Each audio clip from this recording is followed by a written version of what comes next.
A match with a great deal at stake for both the teams. The Australians have run into a rich vein of form recently, and that includes the splendid victory at Old Trafford in the third Test match. And England, well, I think they'll be looking to Headingley and these particular conditions here to recover some of the confidence from their own very, very good win at Edgbaston. And the two men bearing much of the responsibility in this match, Mark Taylor and Michael Atherton. Here they are now at the toss with Simon Hughes. Mark, you seem to have the Midas touch with the coin. Very unusual, I must admit. I must be getting my own back because I've not had a good record with the toss, but 4 in a row over here. What's it going to be then? We're going to bowl today. I think it looks all right, but I think just with the cloudy conditions, we might try and use them first. You've left out Michael Bevan, you've picked Ricky Ponting, so you've got slightly less in the bowling line. Yeah, but we're looking to take wickets obviously today with our quick bowlers. I'm sure they'd like to bowl first out here. What about the wicket? You've been outspoken in the pitch switch, as we call it. What do you feel about it now? I think it looks all right. As I said, I'm not overly worried about the wicket. I was more worried about how the switch was made. But here we are, both teams are playing on this wicket, and the best team will win over 5 days. Good luck. Thank you. Michael, bad luck. 4th time bad luck, I suppose. How do you feel about batting first? I'm not too worried. The pitch looks okay. It's got a few cracks there. I think we'll have to bat well today because there's a few clouds around. But if we can bat well, we can get ourselves into a good position. Mike Smith preferred to Andy Caddick. What's the thinking there? Well, it's kind of, humid conditions. We feel as though it's pitch-up swing bowler. We've got Goffey and Dean Headley who hit the deck bowlers, so it gives us a little bit more variety. Obviously, his footmarks might bring Robert Croft into the game as well. And as far as the your preparation is concerned, 3 days together, how's the build-up been? Build-up's been good. People are confident. We know we performed badly at Old Trafford. We have to perform better here. There's a lot of talk about the pitch and the conditions. Really, it comes down to which team plays best over the 5 days.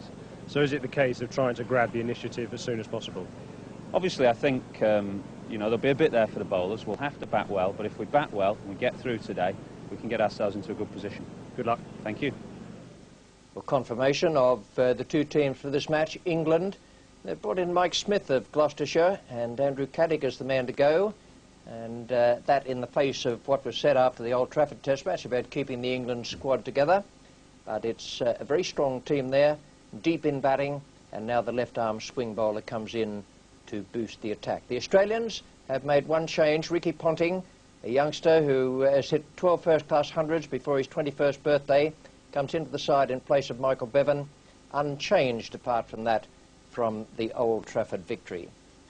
Now then, the umpires for this game, the international umpires Cyril Mitchley from South Africa, Mervyn Kitchen of England, and Ray Julian as the third umpire, and the match referee is Cammy Smith.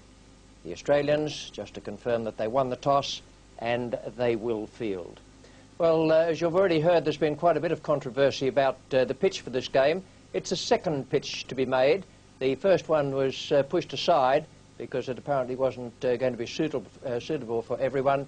And the one we're going to look at now with Geoffrey Boycott has finally been chosen for today's match.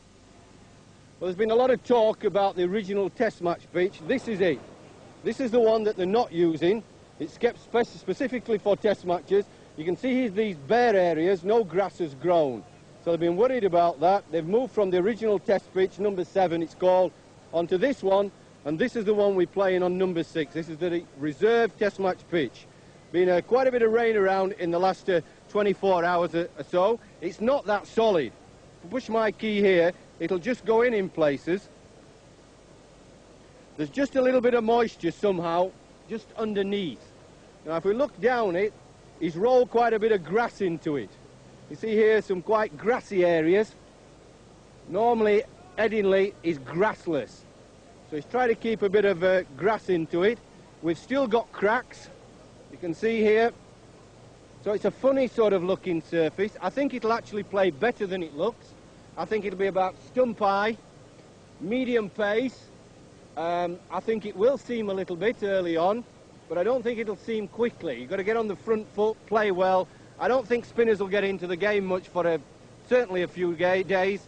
It's atmospheric, whether it will swing or not, seam a little bit, and all in all I think a good cricket pitch that batsmen and bowlers will have to work for the wickets and runs. Well, just a little bit of an each-way bet there for Geoffrey on the pitch report, but in fact it was the weather that had the first word, although not the last. We had a very sharp shower. Play couldn't start for an hour after the toss, and then we just got a few overs. We're going to join it now late in the afternoon after the umpires had had an inspection and said play would begin shortly before 5 o'clock. This is the second ball of the 6th over. Paul Rifle is the bowler, 15 runs on the board without loss. Michael Atherton's taking strike, and he's not yet off the mark. Hello. That looked as though there could be a little bit of life in the pitch. There was some rain got on it early when the last lot of covers had to be raced out from around about that side screen area. Might have freshened it up.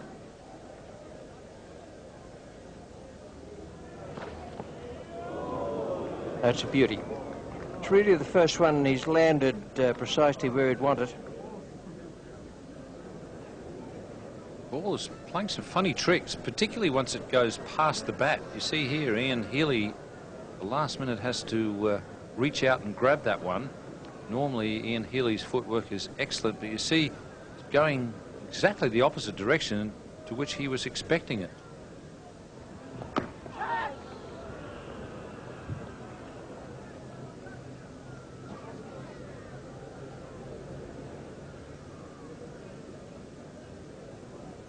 Ball coming off the inside edge and finishes up wedged between Atherton's legs. He wasn't sure where it was at first.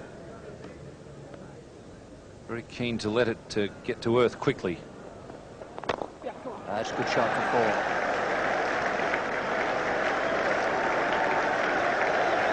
4. Slow outfield and all.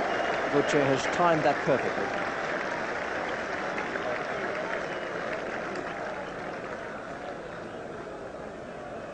6 balls for the first boundary of the innings, and the outfield very slow, as you would expect after the very heavy rain this afternoon.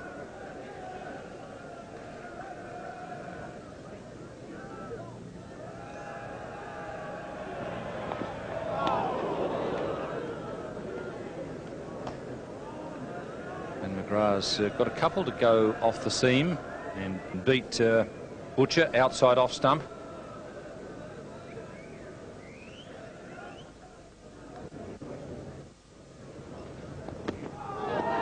Oh, that's well bowled. There's no reaction for umpire Kitchen. Looked as though it might have come off the top of the pad, or perhaps flicked the trousers on the way through. It just about cut Atherton in 2. I think you'll notice there that the bat was late in coming down. That would have given the umpire a clue that it wasn't bat.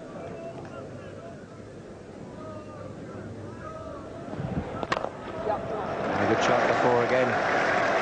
That's the faster end there. The ball will run down the slope. That one ran down very fast. Good stroke.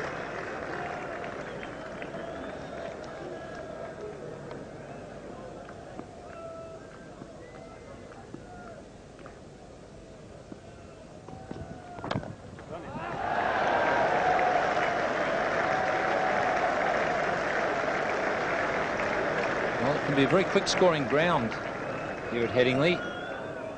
It'll be a while before the sun has that sort of effect on the outfield. Just a flick of the wrist there, and that one really raced away to the fence.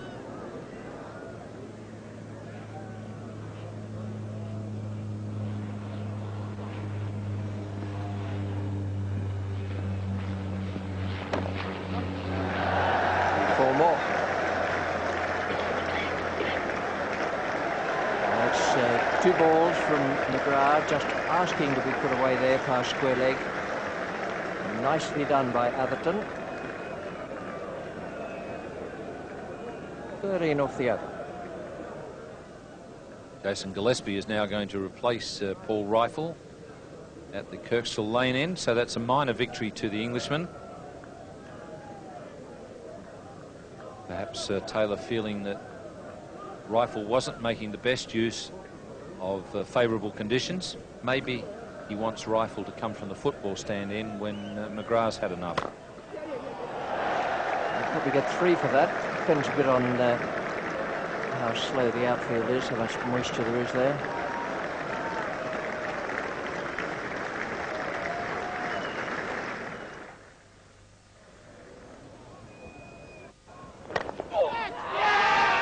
caught it unbelievably.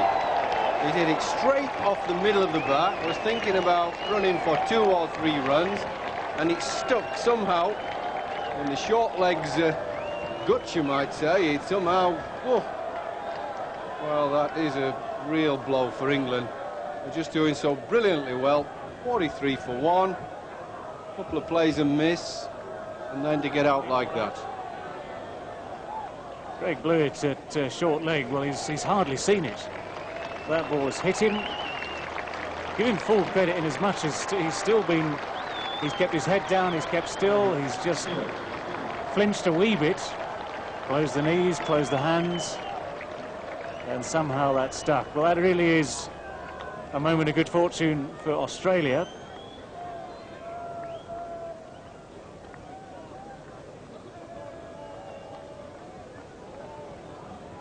Well, the change of end has certainly brought a change of luck for Paul Reiffel. Almost brought 2 in 2. That's a poor shot for starters. Well, just what England don't want, an airy-fairy sort of shot after an unlucky dismissal. We want Alex Stewart to come in and just tighten up a little bit.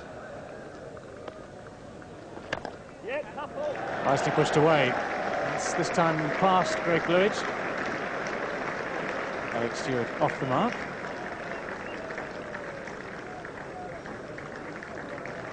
And 3 runs, enough to bring up the England 50, and Alex Stewart will now keep the strike.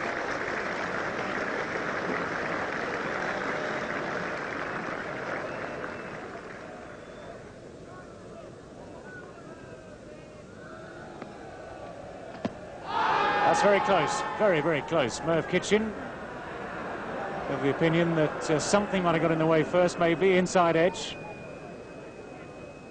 Alex Stewart seemed to get caught on the crease here. It looked fairly straight, did that?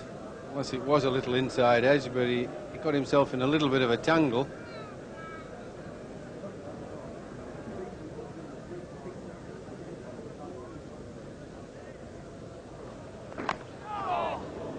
Well, that's beaten a lot of them. Paul Reiffel went wide of the crease just to change the angle. And he did most of the hard work by finding the outside edge.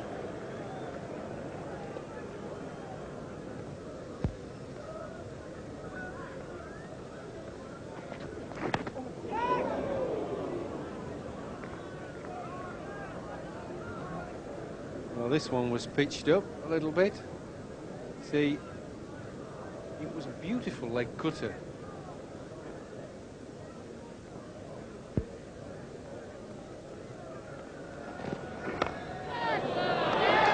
Well, that's out. And the ploy has worked. Jason Gillespie sticking to the length that has now got the wicket of Alex Stewart. Just trying to nudge it away on the leg side. Instead, it's come off glove. It was a very simple, easy chance for Greg Blewett this time. And sadly for Alex Stewart and for England, a soft dismissal leaves them there at 58 for 2.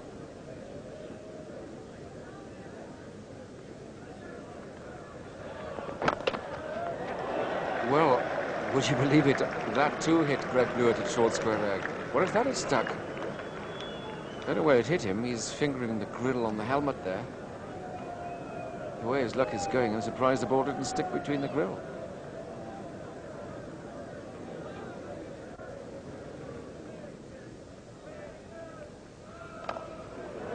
God. Cracking shot, that. Nasser Hussain was back in position so early and the ball dug in short.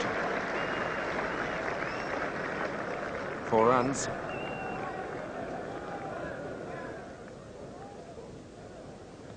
Ball well bowled.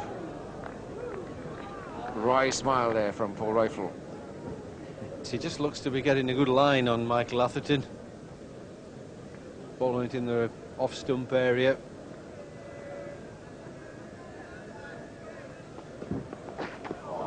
And that's the perfect length. Absolutely right. And to see the merit of coming in close to the stumps.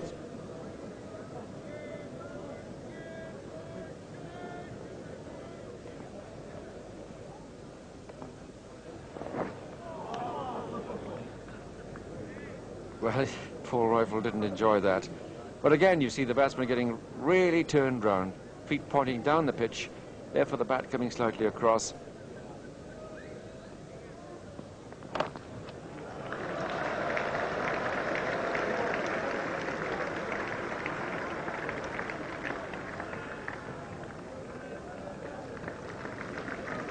And the Australian fast bowler now is on at the Kirkstall lane end.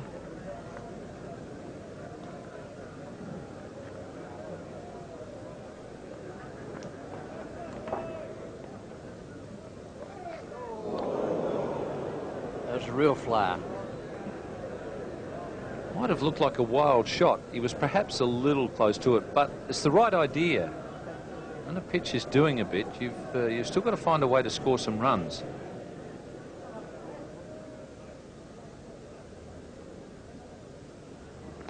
It's a nice stroke.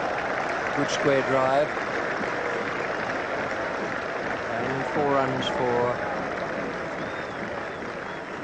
Michael Atherton.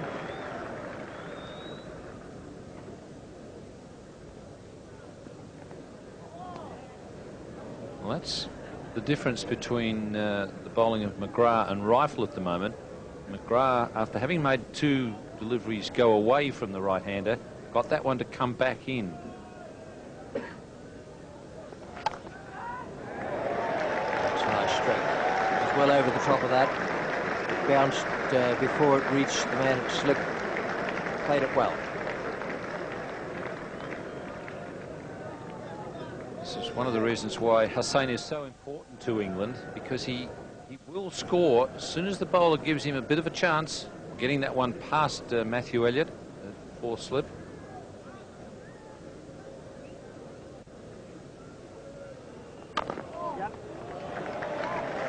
It's nicely stroked away on the onside through mid-wicket.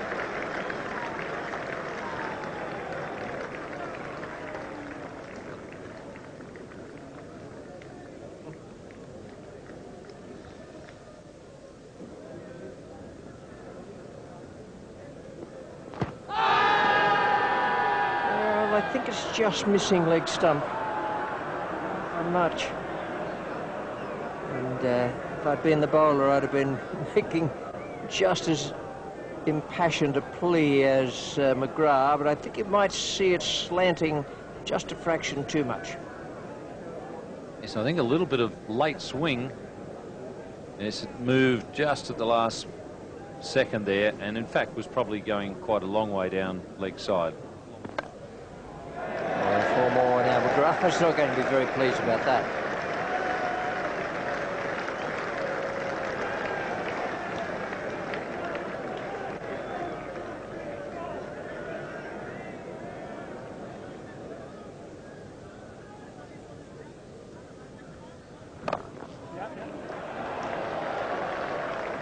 Very good stroke. He's hit 4 boundaries out in that area in this innings.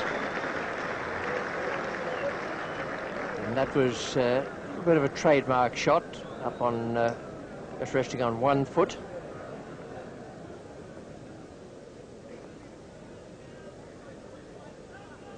That was a good square drive. It was a swinging delivery at full length. Blewett got it just about where he wanted it. And I'd say the same for Nasser Hussain.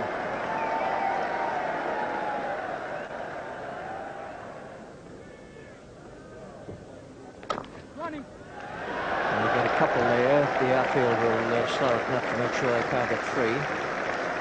100 up for England with just 2 overs to go on this rain-marred day.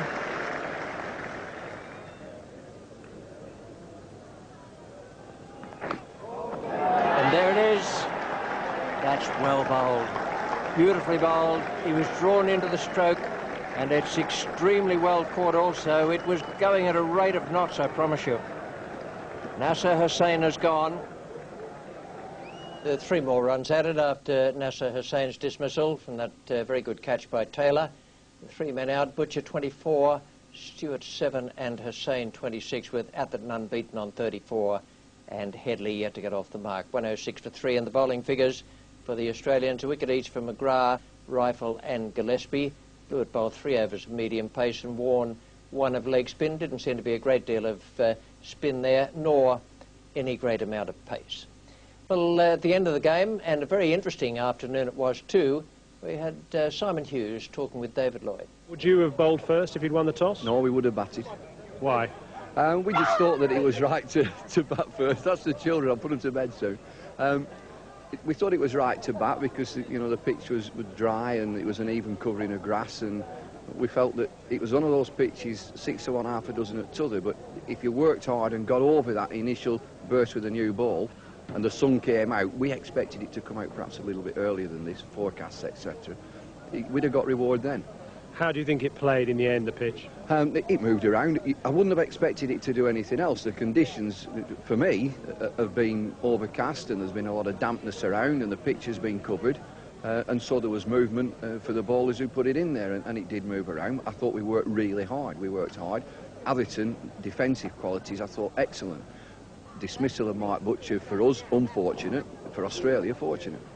And as far as Dean Headley's concerned, did a great job at the end there, maybe 50 tomorrow. There's always a twitch when a night watchman comes in, and of course, with the family name, opening the batting for England tomorrow, you can bet your life that there's one fella called Headley who'll be ringing his son up and saying, this is how you do it, Cop. What sort of total do you think you want batting first?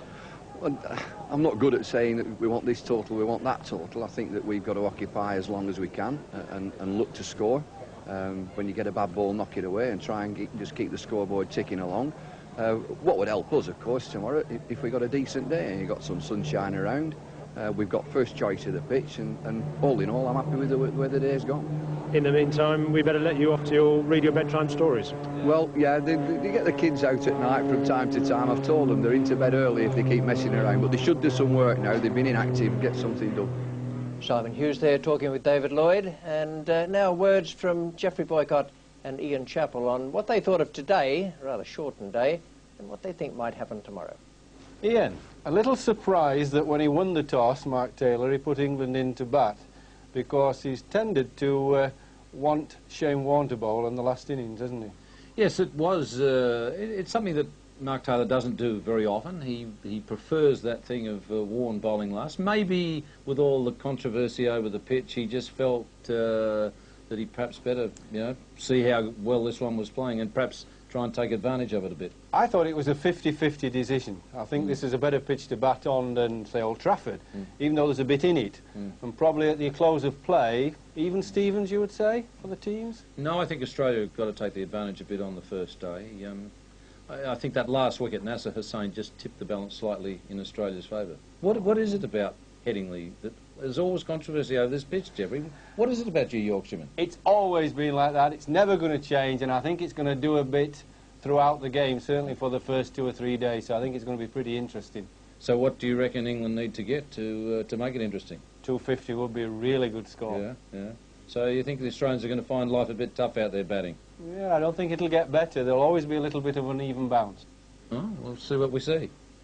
Geoffrey Boycott and Ian Chappell, and it sounds as though we might have some interesting cricket coming up tomorrow on the second day and on the other days of this test. This was a shortened day, but full of interest nonetheless. The promise of a better weather forecast today, England will be hoping that some sunshine will flatten out the problems in this Headingley pitch. That's the way it is on the second morning. 106 for 3, Butcher out for 24, Stewart for 7, and Hussain, that was the vital wicket there for the Australians towards the end of the day, gone for 26. Dean Headley did a good job there. He hasn't made any runs so far, but he's still there with Atherton on 34. And the bowling figures for the Australians, Warne just bowled 1 over, 2 runs from that.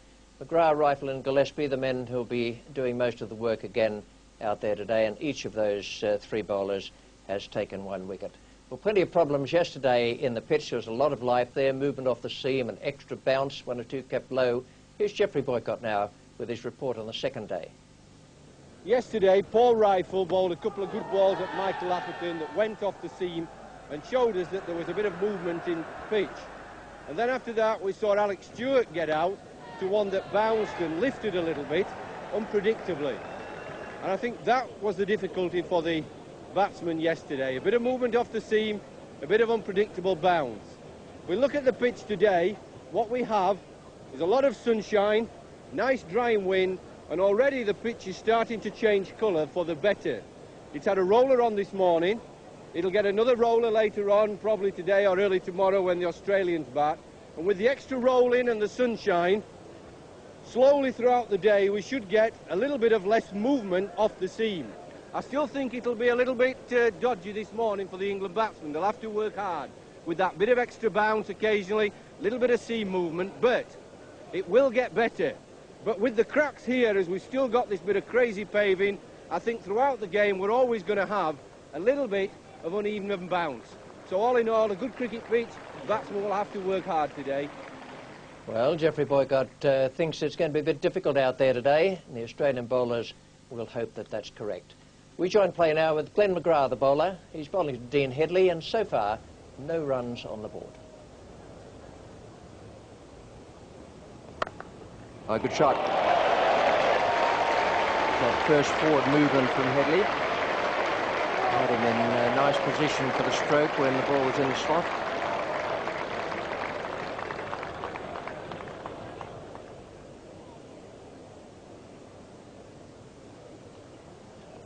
Oh, nice shot again, and no ball.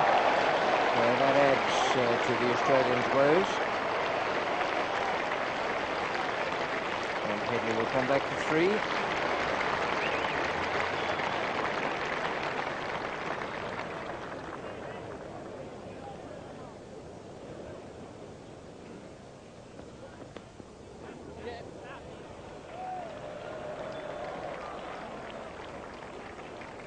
To Headley. He didn't play that badly. It was quite a good short pitch delivery. It wasn't a bouncer.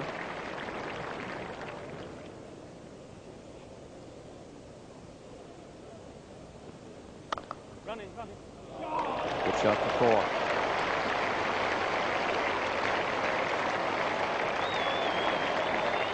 Well, that's as good a shot as you'll see all day. It was so delicately played and so late that he hardly touched the ball. Look how delicately he plays it. Just gets up, waits for it.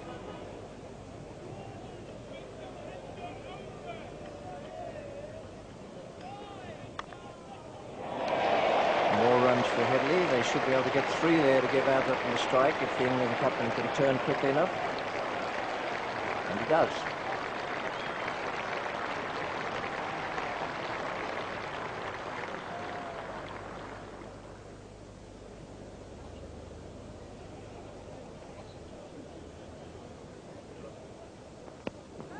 Well played.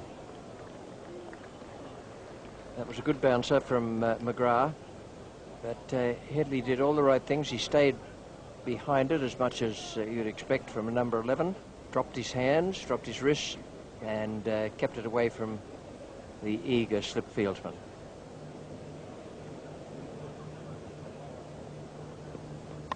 Well, I like that. It's up and over. But that's a very handy shot. And I'd say evidence of his heritage there. That's just beautifully helped up and over. There's no one down at third man.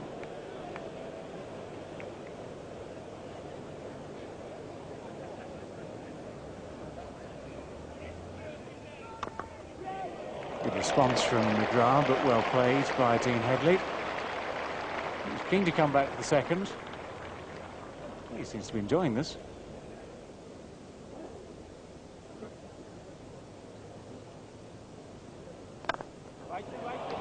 That's beaten the fielder, Ricky Ponting. Not just taking some of the pace off, he's going to catch it inside the rope. But it's 3 more to Michael Atherton. Atherton starting to look better and better in this innings. First time in the first innings that he's really got going in this series. Jason Gillespie coming on at the Kirkstall Lane end to replace Glenn McGrath.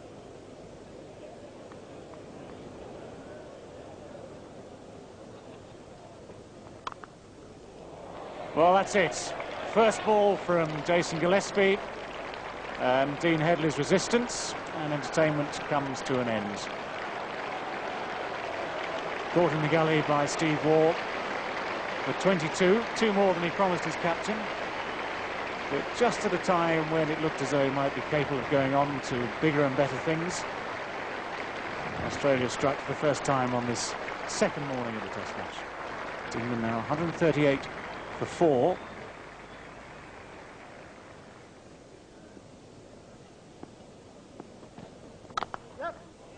Graham Thorpe off the mark. That's handily played.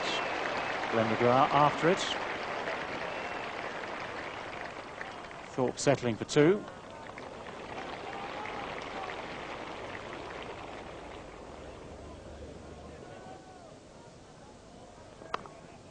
Four runs. Australia have maintained attacking fields quite rightly. So no one at third man, and this guided into that gap nicely.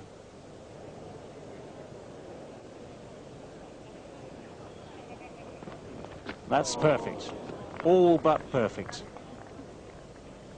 The only quibble might be a foot or so of length and the fact that it got past the outside edge, but that's just what he's trying to do. Michael Atherton had to play at it, but genuinely beaten by movement and some pace.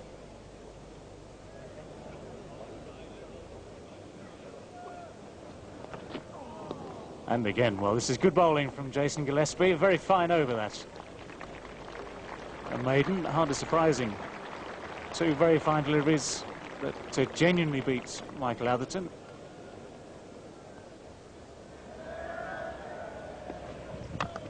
That's a fine shot. Well, really seized on that. Didn't seem to be that short, but in a flash, Graham Thorpe was onto the back foot, helping that away onto the onside. That one's away as well. That's a fine shot again. Good challenge this from Jason Gillespie, taken up by Graham Thorpe. And he's judged them well. That one right off the middle.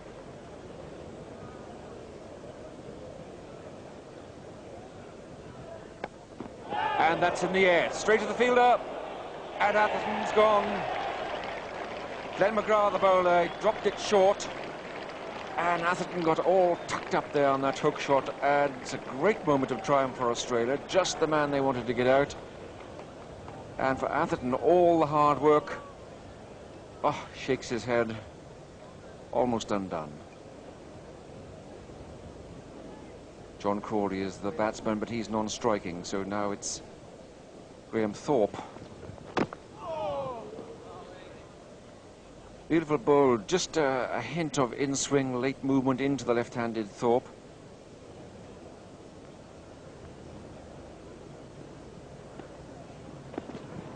That's out. Extraordinary shot. Didn't look quite short enough, probably a bottom edge, and a clatter of stumps. And what a time to play a stroke like that. Atherton's just gone. Thorpe follows him. I don't think it's quite short enough. Got an inside edge, bottom edge, pulled it on. You could say a little bit unlucky. Mark Elam's the new batsman, 154 for 6, and really a very important role for every single England batsman who comes to the crease now. But a perfect situation for Australia. Neither of these batsmen out there is off the mark.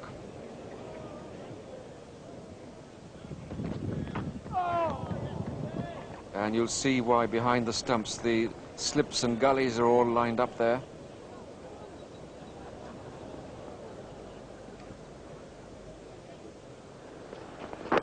Oh, well, that was just the moment when maybe the backward short leg was required. There's definitely that extra bounce, and you have to be very adept at playing the lifting ball. Mark Elam just a little on the short side. You can't afford to make mistakes as a batsman. What you have to do is make the bowlers bowl you out with good balls. And so far, the Aussies have got 1 wicket with a good ball. That was Hussain. That might have been another one. Beautiful full length, swinging away, committing the batsman to the stroke. Beautiful. They didn't get a wicket, and all the good balls, except Hussain's, actually haven't got out. They haven't got any wickets.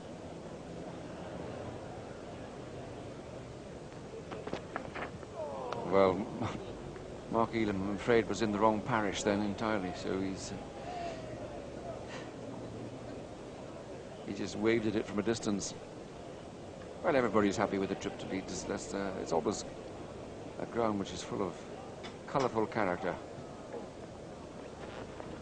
And a big shout there down the leg side, and McGrath rattles his fingers, races down the pitch.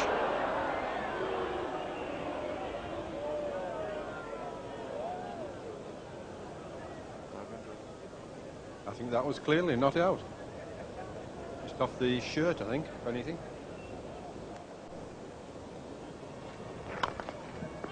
Oh, what a blazing catch. I don't believe it. Not twice in the match. I don't believe it. And John Crawley goes. Whatever he thinks about his luck, it'll read Court Blewett, Bull Gillespie for 2 and England 163 for 7. There must have been a bit of luck involved in this. He plays it quite firmly. Well, he doesn't get his hand to it, he hits the foot and bounces up. Did that hit the floor or did that hit the right foot? You know it hit the boot, but did it hit the floor before the boot? I think it was the advantage of being a dedicated follower of fashion. He's got the pointy-toed runners on, and Crawley, unfortunately for him, has played it down straight onto the pointy toe, and she's popped up in the air. Yep, the old-fashioned blunderbuss boots wouldn't have done the same trick.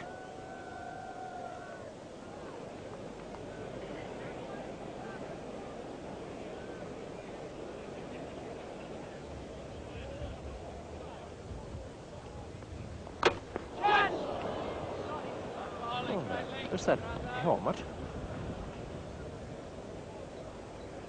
Made a bit of a clunk. No disrespect to the batsman in that. It was clunk. Bit of a joke from the physio. That always helps to get the injured party laughing. But it is no laughing matter when you get hit with a short pitch delivery. This is the way it happened. Just top edge.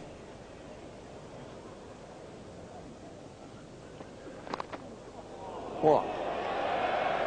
Every run is absolutely vital out there. I tell you, this pitch is doing quite a bit. Extra bounce, movement off the seam, and it'll do the same for the England bowlers.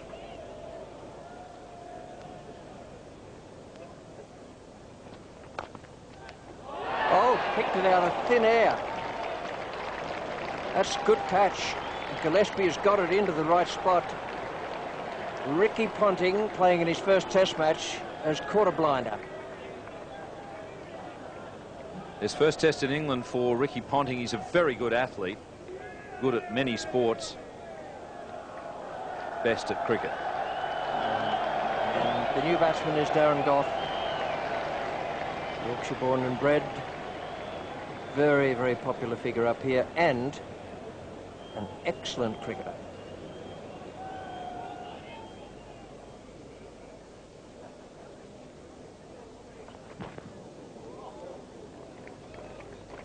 That one climbed steeply, and then after it got past Mark Elam, it really started to curl in the air. Ian Healy's had some rather awkward missiles to take in this match. Oh dear. Well, such a welcome for Darren Gough, and now the long walk back with one that seemed to me to keep a bit low. Everything's been flying over the last couple of overs. No, inside edge it was, rather than keeping low. Inside edge and back on to the top of the bails. Good performance from Gillespie.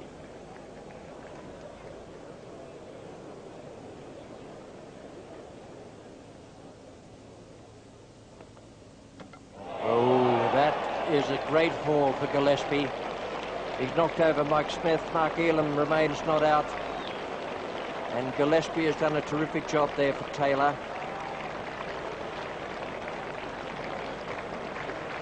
Seven wickets claimed in that session by Australia, and Gillespie finishing with 7 himself, quite rightly being allowed to lead the team off with his best ever figures at test level. Yes, great performance from Jason Gillespie. and 172 for England will be a dispiriting feeling in the dressing room there. Michael Atherton was outstanding. He played very well for 41. In the context of this match, that may be seen later to be an outstanding performance. The innings fell away towards the end there, and there are obvious problems there for Elam and Croft and for Smith against the pace bowling. Now, the bowling figures dominated by Jason Gillespie. 7 for 37, 13.4 overs and 1 maiden. He took 4 for 9 in his last 25 balls, and that was an excellent performance, not just with the figures, but also the way he bowled and how much he picked up from the method to be used on a pitch of this kind just in 24 hours. Rifle 1 for 41, and McGrath 2 for 67. We join the Australian reply now in the third over. No runs on the board, and Gough is bowling to Taylor.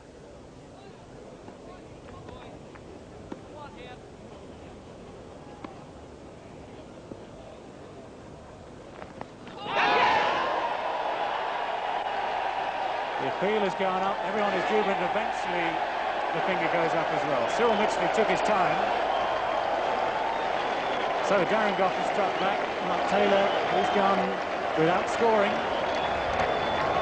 Well, he's trying to avoid it in the end, wasn't he? He was looking to play it, then trying to avoid it. The ball didn't get up quite so high. It wasn't a big hit on the gloves. It looked as if it was a glancing sort of blow.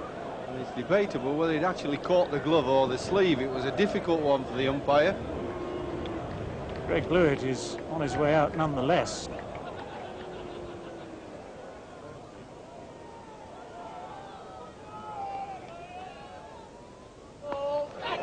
Low ball. That's going to be 4 runs.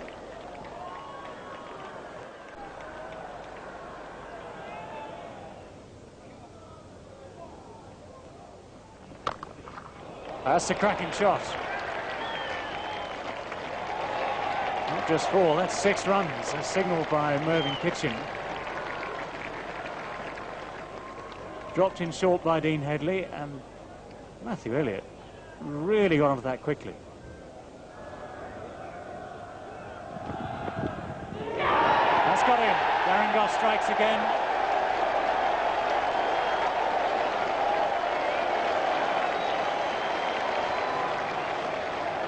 It's almost a case of pitching the ball up to Greg Blewett's strength there.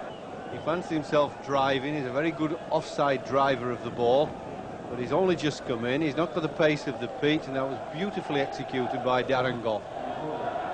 And so within the space of these opening overs, 2 wickets falling, Mark Waugh is now at the crease.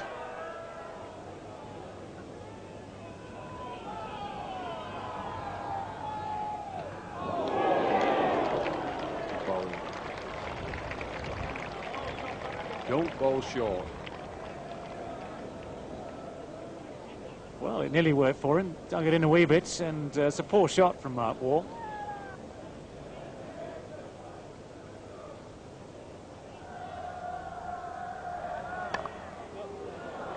Well, that's a pretty good shot. It's played quite deliberately. Hasn't bothered too much to get over the top of it, but has played it very, very sensibly.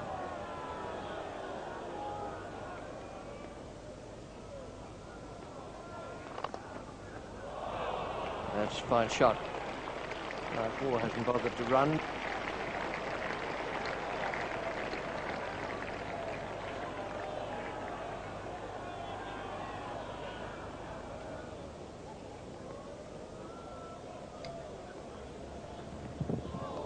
That's beautifully bowled. Good leg cutter. Didn't actually swing away, but moved away off the seam to Mark Waugh.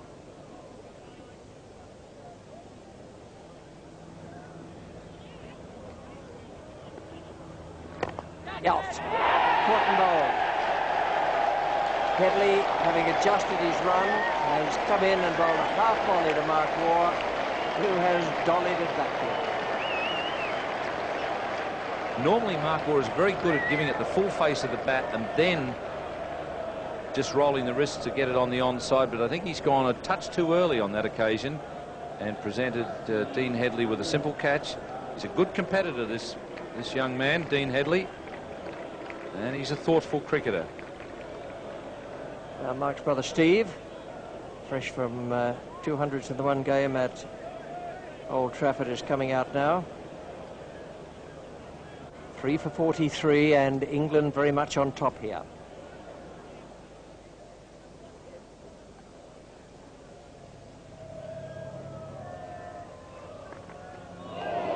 Ooh, that flew, but not from very short.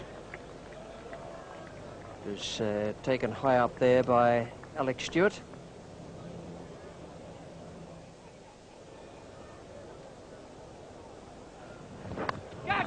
In the air.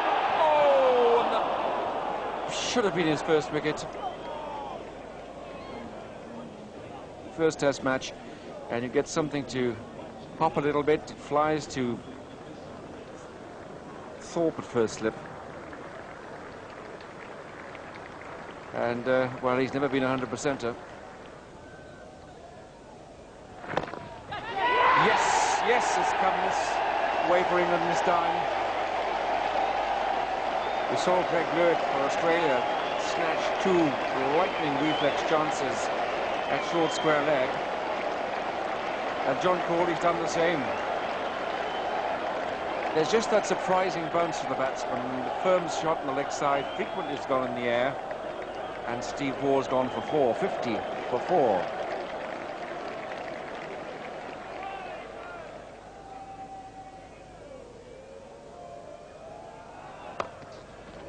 Short and pulled away. An excellent shot that, 4 runs. Dean Headley perhaps looking for the bounce there.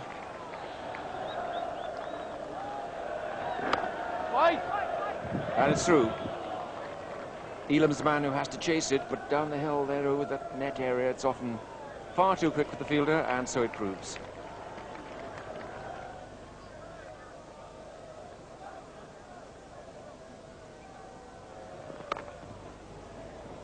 There's no man down there at third man, and this will be Mike Atherton's problem shortly. 4 more runs, and Ponting's getting away there. He's got 11 not out so far.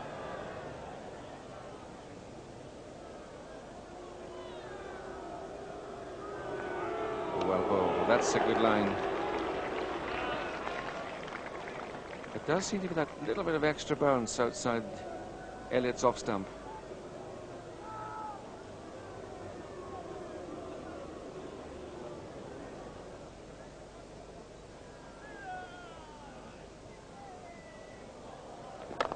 That's a great shot. Mike Smith looking for swing, trying to keep the ball in the air that little bit longer. But he met the full face of Ponting's bat that time, and Ponting is beginning to rock it on rather. 15 not out. And that's in the air. I don't know what it came off, but it's gone through for 1 run. And the run has been given to Elliott, so it must have come off glove or top of bat.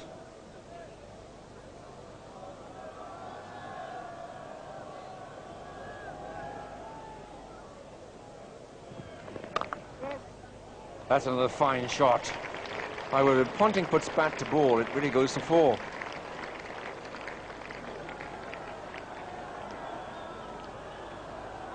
Whereas 19 come from 4 4s and a 3. When he hits it, he really goes for it.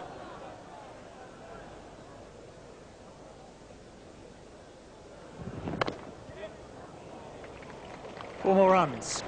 Matthew Elliott carrying on his merry way.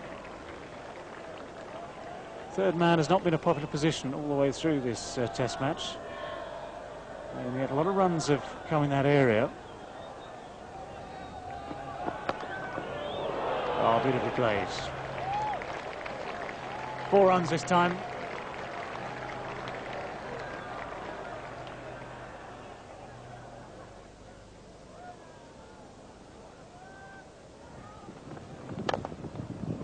Oh, good stop. Good shot first. Nicely timed extra cover drive from Matthew Elliott first, but Michael Atherton equal to it. It was a lovely shot. This is why he's a difficult customer to bowl to, Matthew Elliott. If you pitch up, he'll play the drives beautifully and with a lovely full face of the bat. If you pitch short, he'll hammer it.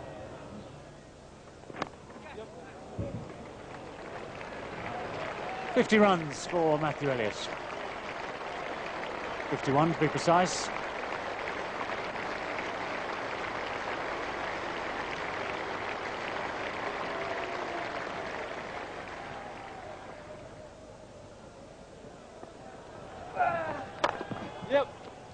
Well, that's a fine shot. That's beautifully timed. Only just a little bit short from Robert Croft. And Elliott, who's been in good form today, was very quickly there in position. Didn't try and hit it too hard, but just got it into the right place.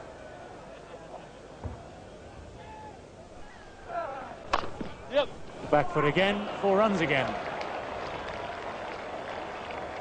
The 100 comes up for Australia, 4 wickets down. Matthew Elliott seems to be a class apart this afternoon.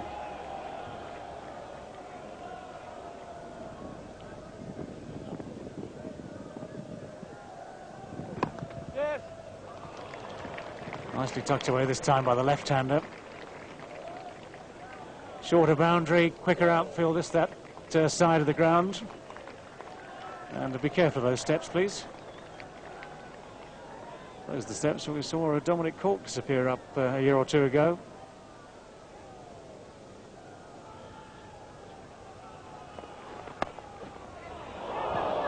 It might just have been a chance.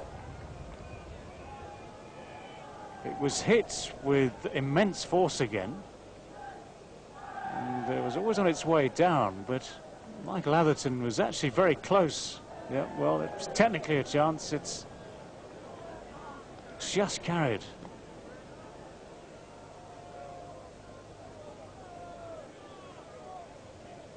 I tell you, that is one hell of a hit. Absolutely brilliant. He's picked that up from not all that far short of a good length and has smashed it away over mid-wicket. Beautiful stroke. Elliott generally presents the full face of the bat. He's not a great driver through cover.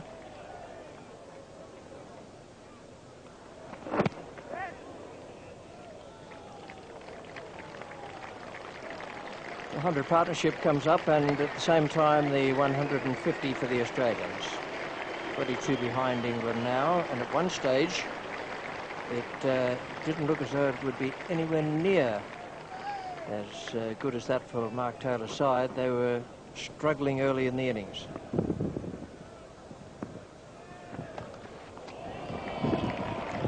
Well, that's a fine shot.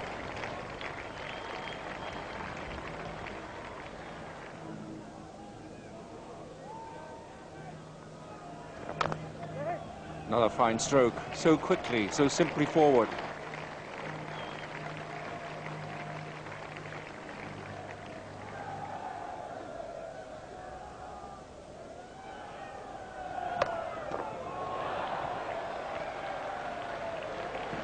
That's a cracking shot.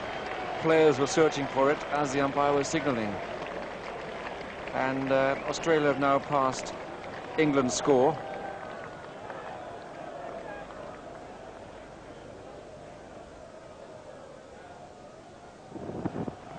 That's a cracking shot. The man now this time, that's 100 runs. Splendid century. Survived a chance at slip, but he's played some cracking shots.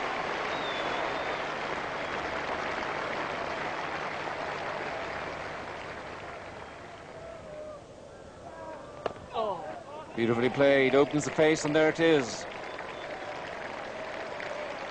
Lovely half-century. His 4th in Test cricket.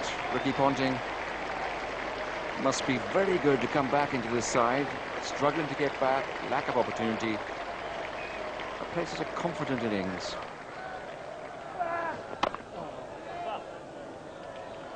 He hasn't mucked around with that one. Might have been a little bit beaten in the flight, but it also beat the man 5 or 6 rows back down at long off.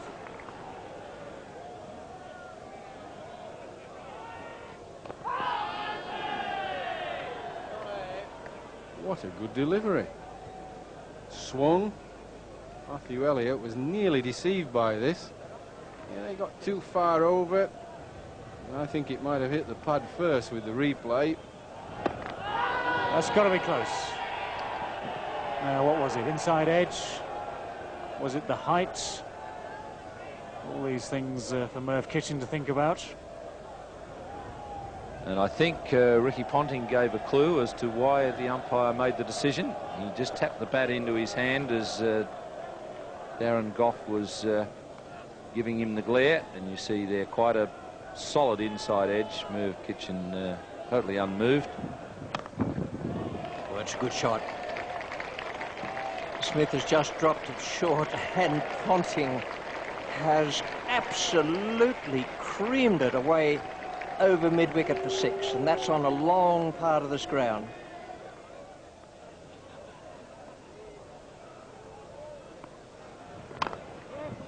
Good shot from Ponting.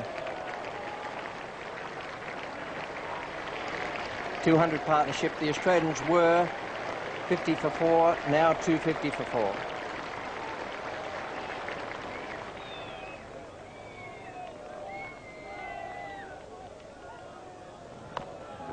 It's in the air, and he's put it down. Mike Smith down on the boundary. Elliott has hooked, miscued again. Well, that's not really a day Mike Smith will want to remember. He made a duck and then had a chance drop by Thorpe. He could have had Elliott at 29, and now he's dropped a chance himself. And there was one more run added to take the Australian score along to 258 for 4 at the close of play. A fine performance there from Elliott. That's a great partnership. Wonderful counter-attack by those two young players, gifted stroke players, and they did wonderfully well for the Australians. 134 and 86, respectively, for Elliott and Ponting. Now, the 4 wickets taken by Gough and Headley. Everyone bowled quite well there, but once the Australians got cracking, they really didn't have an answer. It was just a super partnership, and hard though England tried, they weren't able to break through again to pick up that crucial 5th wicket. So the state of play at the end of 2 days, and bear in mind there were only 36 overs bowled on the first day. The Australians are 86 runs ahead at 258 for 4 against 172 all out. And a little later, a little time after the close of play, Simon Hughes talked to one of the heroes of the day, Matthew Elliott. Matthew, how does that century compare to the one at Lord's? A day of this Cornhill Test match at Headingley, the 4th in the series, and it was a day of wonderful counter-attack. Brilliant stuff, some of the best I've seen in years, and this is the way it all began this morning. 4 for 258, the Australians. Taylor out for naught, Blewett for 1, Mark Waugh for 8, and Steve Waugh for 4. That was potential disaster. Elliott 134 and Ponting 86 saw them out of it. And the bowling figures for England, 2 for 65 for Gough, Headley 2 for 66, and the other 4 used, Mike Smith, Mark Elam, then Croft and Butcher. Now the state of the game, on the 3rd morning, the Australians 86 runs ahead, and just a terrific effort from Matthew Elliott and Ricky Ponting there on the bottom left. Well, batting certainly was a little easier yesterday afternoon than was the case earlier in the day. Let's have a word now with Geoffrey Boycott and see what he thinks will happen out there on this 3rd morning. Yesterday, Mike Smith bowled a ball to Matthew Elliott that bounced a little bit, and Graham Thorpe dropped the sitter at slip. It was the key moment of the day, and it just shows that early on, when the ball is hard and shiny, that was the 17th over, there's still a little bit of movement and bounce in this pitch. We look at it Saturday morning, 3rd day, hasn't changed a lot. There's still a little bit of grassy areas. There you are, they're still there, quite fresh. We've still got the crazy paving look. And I think the key moment today, with this pitch not changing a lot, is when England take the new ball, something fairly newish like that in about 13 overs time.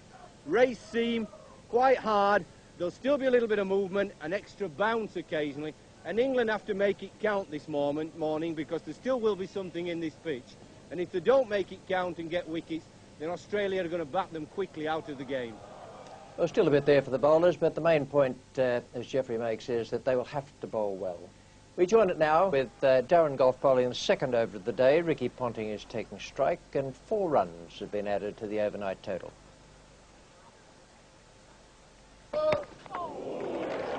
That's exactly what Darren Gough wants to see. It was a no ball. That would have been very disappointing if that actually had gone up off the glove.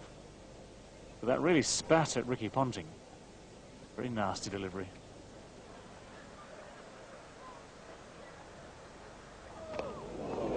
That's a very nasty delivery. It was a no ball. Matthew Elliott got himself in a real tangle. Well, somehow escaped. Well, it's that helmet again that's done the trick. He's got a nice easy boundary there. Perhaps a little fortunate. Quite a thick edge, but away to the boundary. Well, full credit to him as Australia's lead passes the 100 mark. He's batted beautifully here.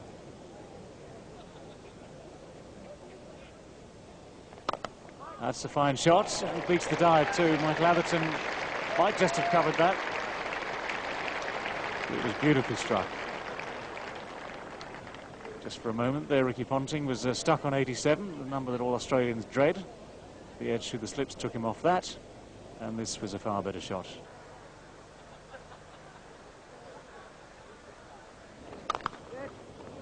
That's a lovely shot too. Third boundary of the over. That one just a little bit shorter, and the adjustment was perfect by Ricky Ponting.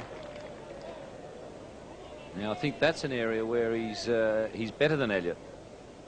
He's only a small man, but he plays the back foot cover drive magnificently. That's the second one of those we've seen in this match. The timing is exquisite.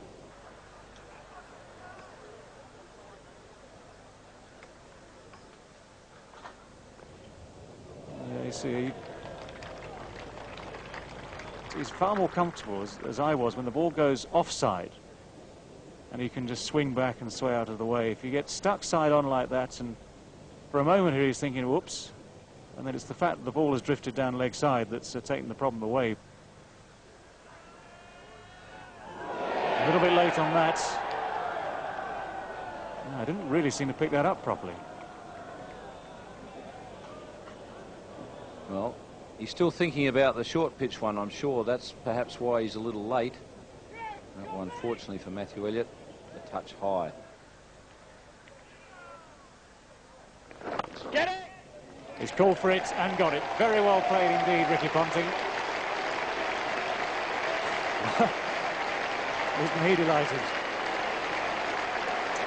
Ricky Ponting's maiden Test 100, and he really has played beautifully. Applauded by all his colleagues in the Australian management. That's been a brilliant innings.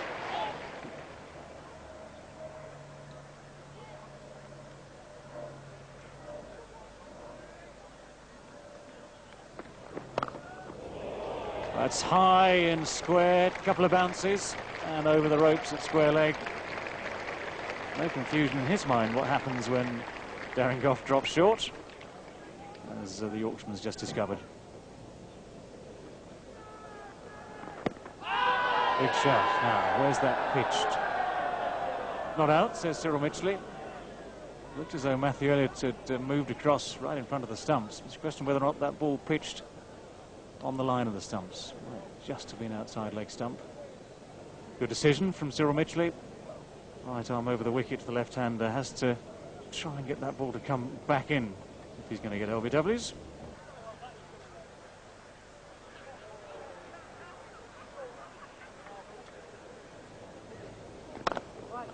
That's well fielded. Good anticipation there. That was struck just about off the meat of the bat, and the fielder out at cover was very quick to go across. Nasser Hussain, he was going to his right as the ball was hit.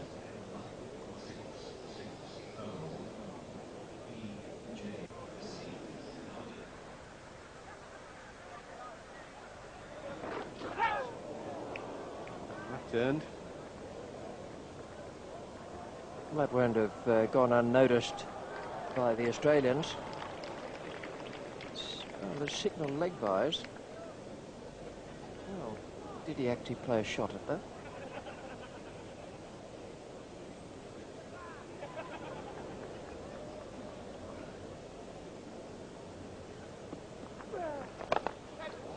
That's nicely played. Not deterred at all by the fact that the previous ball spun sharply. He was down the track and hitting it beautifully away over mid-wicket. A lovely controlled stroke. Yes, the footwork was good. He'd obviously made up his mind that if it's tossed up, he's going to get down the pitch to it. Didn't try to hit it too hard, just lofted it in the air and cleared the infield quite easily. What they need is a little bit of luck. Obviously, they've got to try and make something happen themselves, but sometimes a little bit of good fortune. A wicket that comes from nowhere, a run out, anything, just to get a new batsman in and then take the new ball at Healy and the tail. Just opens up one end if you can sneak a wicket before you take the new ball. And there it was. There was the opportunity. It was lovely bowling. That's how he tossed it up. And you see the replay. He just teased Ricky Ponting. Beautifully executed was the bowling. Look at that, just tossed it up, missed it, and Stewart's made a mess of it.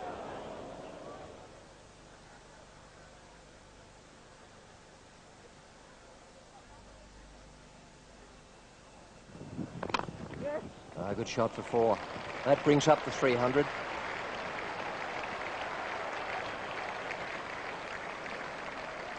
.250 stand between Elliott and Ponting.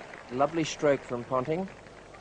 And 302 for 4, the Australians at 4 and over.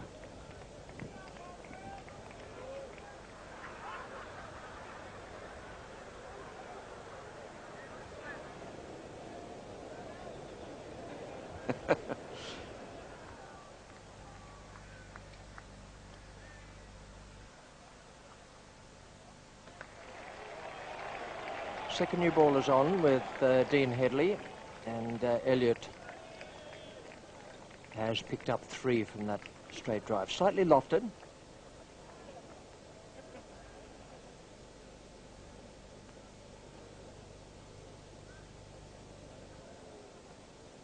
Ricky Ponting.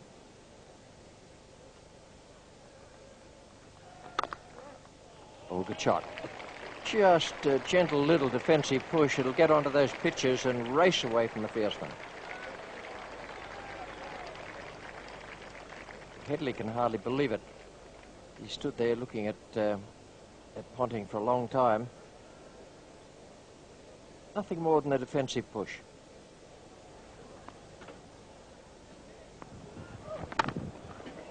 He's creamed back. Goff's given him quite a bit of width there, trying to get the away swinger going, and Ponting has belted it.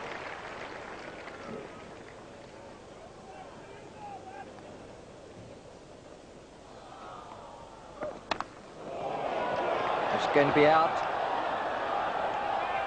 Yes, Elam has got it. Ponting has gone. Goff has the wicket. Ponting out for 127.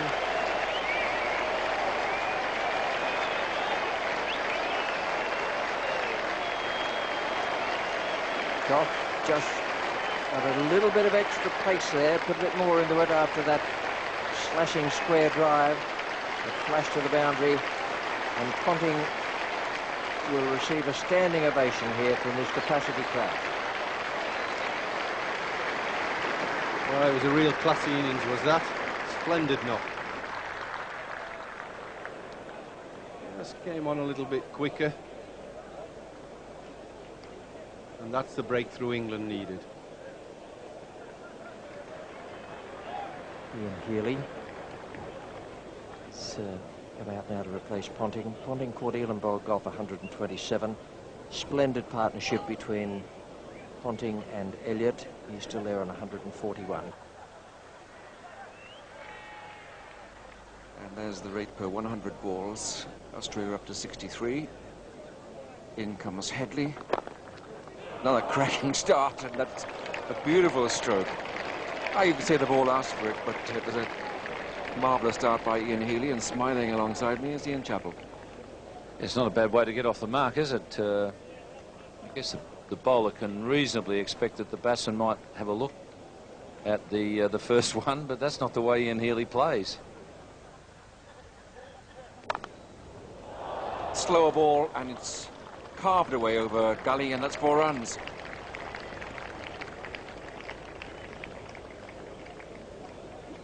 Well, Ian Healy's come in as if he's got 40 to get off the last 8 balls of a one-day international match.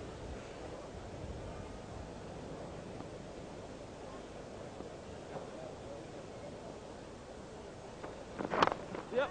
Well placed.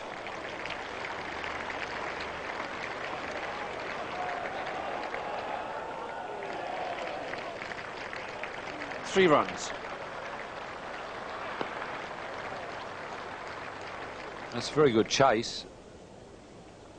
I think Gough just holding his head with his hands there.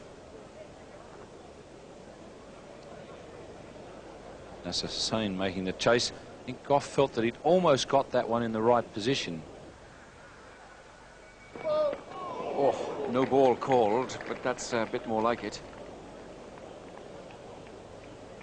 Ian Healy's come in and he's been wafting the bat like a magic wand out there. Crashed a couple of 4s. When with this new ball, England really want to see more playing and nicking. Thorpe at first slip, then Butcher and Hussain. Wide. And that's true again. Well, Ian Healy's in terrific form there. It was a long half volley. Darren Gough, I expect, looking to get some swing from this new ball. But there's not much out there for him.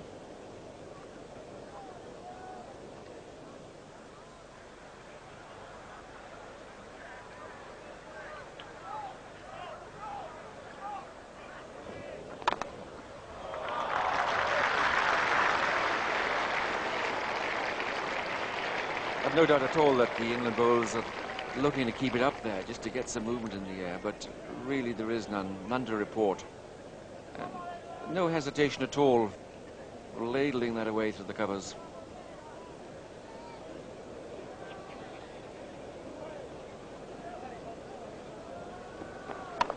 Yep. Oh, that was a cracking shot.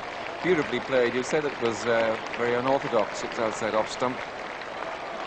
And that's 150 to Matthew Elliott. And really right from the start. An innings packed with style. Wonderful correct technique in defence, but some crashing attacking strokes.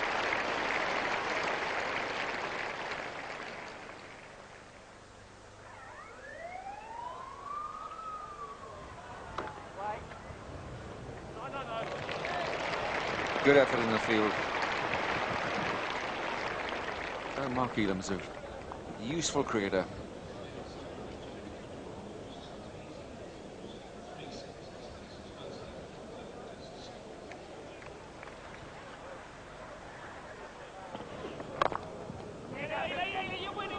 Interesting. Oh, gosh, missed an open goal.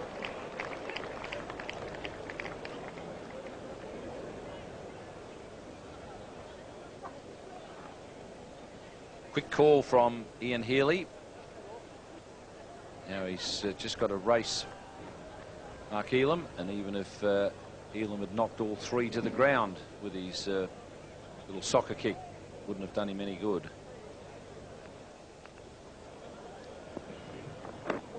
Oh, well, the short square leg who was there an over ago has been moved back to square leg, and that would have been a sitter.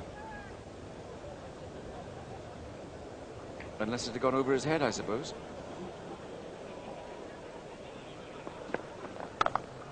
Well, a little bit short, and Ian Healy's in terrific form. Picked it out straight away. And Mark Elam has looked effective. He's pitched the ball up a little further than that, but that had width. It was short, stood up. And Ian Healy's thoroughly enjoying himself out there. Now moved on to 20.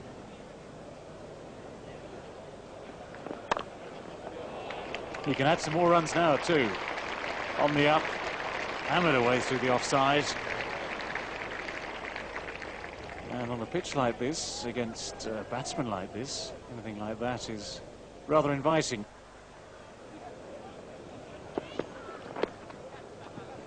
Nicely taken. It's never much fun, these, for the keepers. Down the leg side, flicking the pad. And then it's always a bit of a guessing game as to how that ball's going to bounce.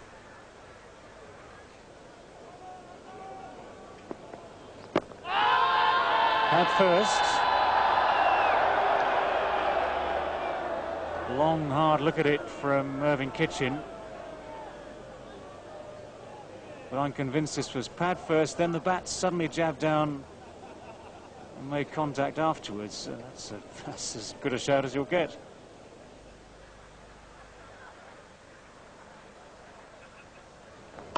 Oh, again. Well, I think Ian Healy at this stage would rather he had been given out. I think all sorts of trouble.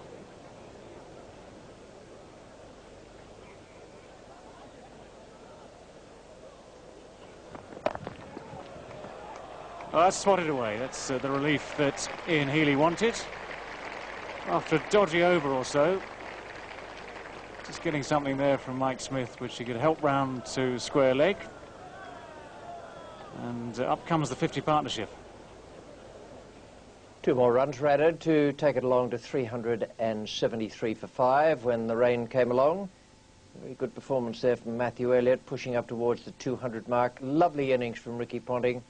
He's a very, very good player, 127 for him. And Ian Healy, in typical style, came out and hit a quick-fire 27 and was also unbeaten. Bowling figures for England, Darren Gough 3 for 104 and Dean Headley 2 for 105, have all 5 wickets between them. I thought Elam bowled quite well again this morning. He's only into his 11th over, and the Australians have made plenty of runs. No wicket for 24 for him, and Croft got a bit of spin, which Warner will like to see. None for 45 in 16. So the situation at the end of the 3rd day, another rain-marred day, the Australians just over 200 runs ahead, 373 for 5. Elliott and Ponting the stars there, and Ricky Ponting talked after the washout with Simon Hughes. Ricky, it was your maiden century in your first Ashes test. What an amazing achievement. Yeah, I feel pretty good actually. I mean, I've been out of the side for a little while. I think I missed 8 test matches after being dropped halfway through last summer. So, yeah, it was a thrill for me to get picked, you know, again to play in an Ashes test, and you know, I think I've made the most of the chance. How did you deal with that time out of the side? It was pretty tough. It was, you know, fairly tough on me early. I went back to Sheffield Shield cricket and tried to make things happen really quickly, and as it turned out, they didn't. But towards the end of the season, you know, I started batting well again, and the runs started coming. So, you know, I was happy to be back on the trip, and I'm happy to play my first Ashes test again, yeah. You came in a tricky situation at 50 for 4. Yeah, a little bit of a tricky situation, but I think by then the wicket had, you know, flattened out quite a bit, I think. You know, most of our batters got out in unusual ways, and you know, the first 3 or 4 got out, you know, funnily. So the wicket had flattened out, and it was, you know, it was up to me and Matty to hang around for a while and, you know, take the shine off the ball and get a few into the gaps and see how we go. How did you approach those first few overs? You said the wicket was flatter. You looked quite positive. Yeah, I tried to be as positive as I could. I think Matty said that last night as well, that he went out, you know, on that wicket to be as positive as he could and play his strokes. So I had the same sort of philosophy, and it come off, yeah. And you didn't spend long in the 90s this time. Yeah, been there before and got out on my first test on 96, so I was pretty keen to get through the 90s as quick as I could today, yeah. And then reaching the 100, how did that feel? Yeah, it was a great feeling. You know, me and Matty had planned to be together for as long as we could, and I think we put on 260 odd or something. It would have nice to have been about 40 more, because I think Steve Waugh and Alan Border put on 316 here, and we were trying to beat that, but I let Matty down and it wasn't to be. So. Yeah, you batsmen, you never like getting out, do you, even if you've got a big score? No, for sure. As I said, the wicket had flattened out, and the ball was coming onto the bat nicely, so, you know, it would have been nice to hang around for a bit longer and, you know, maybe get over 150 would have been great. Your nickname in the team is Punter. Tell us why. I like to have a bit of a gamble. I own some horses and some greyhounds at home and race those, so, you know, 3 or 4 nights a week I'm usually down at the local pub having a bet on Sky Channel, so I think that's where the nickname come from, yeah. And as far as other sports go, you're a bit handy with the clubs, aren't you? Yeah, well, most of the guys play a fair bit of golf, and I certainly play a fair bit when I'm at home. Haven't got a lot else to do other than go down to the golf course during the day, so yeah, I play a bit of golf, and you know, it's gone pretty well while I've been here as well. What happened at St Andrews? Well, I've finished double bogey for 75, so I let myself down a little bit there, but that's the way it goes. I hit it into the rough on the last 2 holes and couldn't get it out, basically, so I had to be happy with 75, yeah. Back on the field, you're now in a strong position. How do you see the game going? Yeah, well, it's important now that that Matty and Heels go on and you know, get as many out of the last few batters as we can and get a 300-plus lead would be great. We think the wicket might start to be a bit variable in the bounce over the next couple of days, so if we get that 300 lead, no doubt the wicket will start playing a few tricks, yeah. Well, as a Pom, it pains me to say it, but well played. Yeah, thanks very much. Well, that 300 lead will be okay. So we'll welcome the highlights of the 4th day of this 4th Cornhill Test match at Headingley. Only the one session of play available yesterday, and that allowed the Australians to move on to this position at the start of the 4th day. 373 for 5, Elliott 164 not out, and 27 for Ian Healy, who played very well from the moment he came in yesterday. The bowling figures for England, they don't make pretty reading. 3 for 104 for Gough, 2 for 105 for Headley. Just the 5 wickets taken, and a wonderful recovery for the Australians from that position of 50 for 4. This is the way it is at the start of play on the 4th morning. The Australians 201 runs ahead. Well, there was still something there for the bowlers yesterday when the ball was getting up quite sharply occasionally from just short of a length. 1 or 2 kept low. Here's Geoffrey Boycott now with his pitch report on the 4th morning. Well, it's a lovely sunny day here for batting, but I'm not sure the batsmen will think that. Pitch, well, a little bit changed colour, but let's have a look at these cracks. These are the crucial factors. We'll start here, look, just going down the cracks. This is where we get the uneven bounce.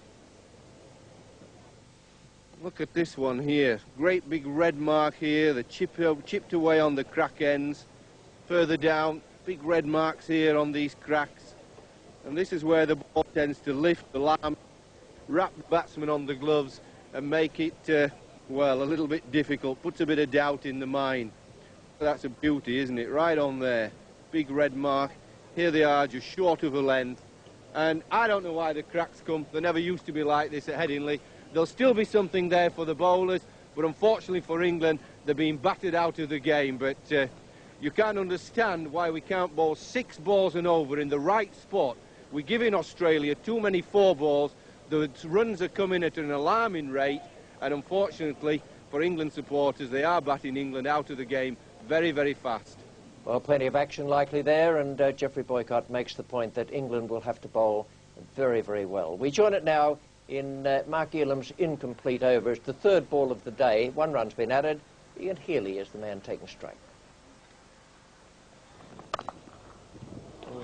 Healy is at it straight away. It was an away swinger. It was only fractionally short. Came through at nice even height, and he just clobbered it.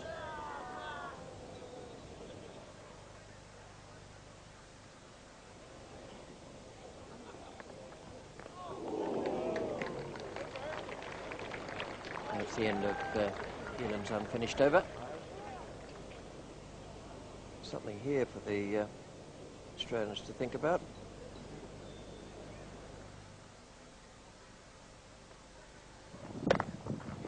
That's short, and it has been smashed away in front of square leg. That was an authentic pull shot.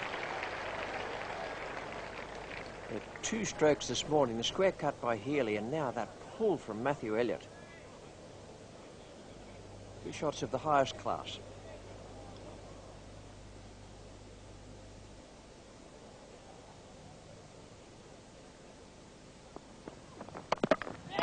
And onto the stumps. That's a kicker ball from Mark Elam. He put a lot more into that. You can see on the replay that he's really gone through with his bowling action. It's leapt a bit at Healy, and he's played it down onto the stumps. The breakthrough England so desperately needed. 382 for 6 now. Healy out for 31, and that's a good effort from Mark Elam. Just 250s for Shane Warne. Better batsman than that. Well, there's a decent bounce. Well, I don't think that sort of steepling bounce has really thrilled Alex Stewart. Takes it above his head, but his expression was saying, oh, if I have to play one like that shortly. How am I going to manage it?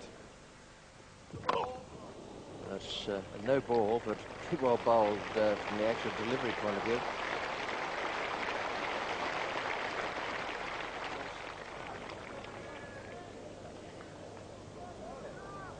Doesn't look to me to be the safest spot to be.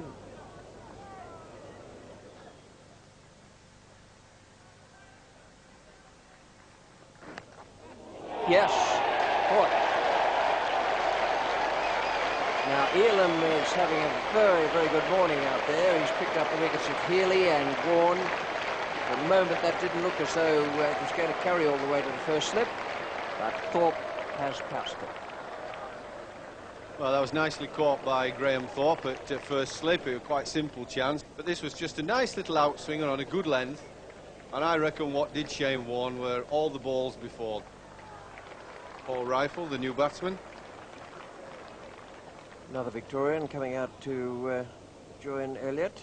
Rifle played very well at Old Trafford.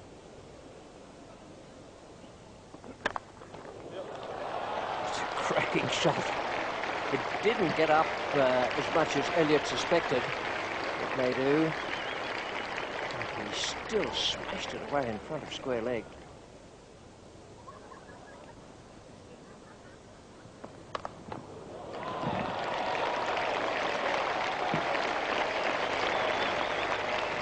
A shot as he's played throughout this brilliant innings.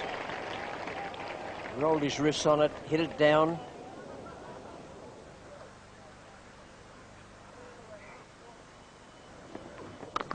Yes.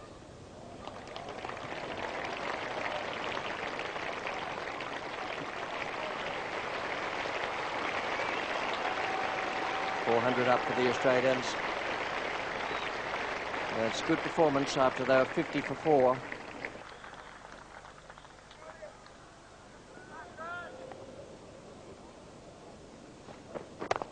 That's a good shot. Can't quite make it out to the boundary rope.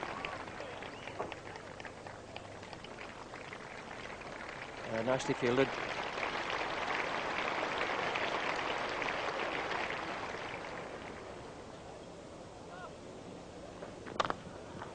Fine shot. No problem. Long half volley outside off stump. Nice little bit of room to swing the bat. And Mike Smith goes to 4. Into the gap again. This time off the back foot.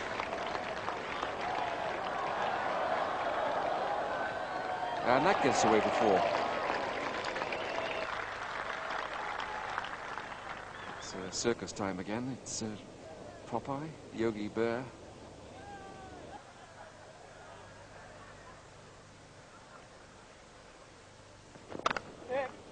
Well, that finds the gap as well. And it's always very difficult. The ball just slanting across the right-handed batsman. So difficult to anticipate which angle it will fly across in the covers.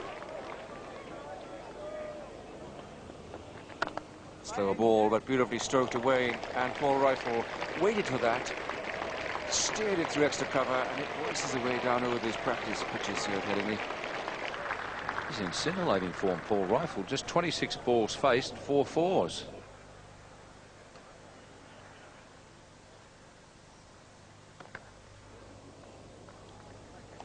And that's a 50 partnership between Elliott and Rifle. And I must say, and we've seen a bundle of good strokes in both of them, haven't we?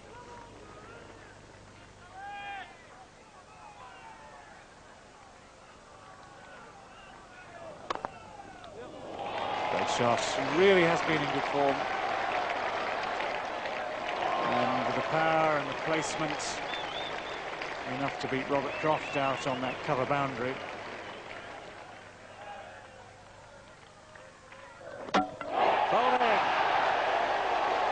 Perfect Yorker from Darren Gough.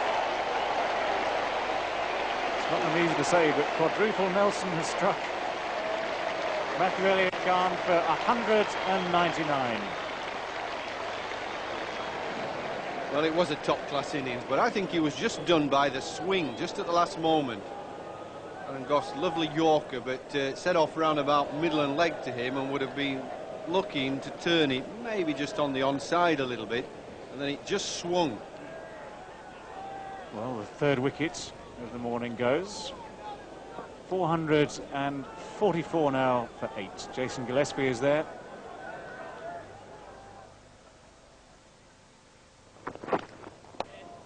Now that's the sort of delivery he wants to be bowling quite often.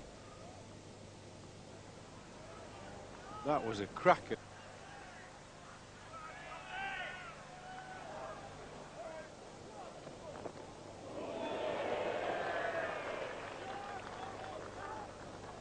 Well, nice to see a bit of aggression at the tail end.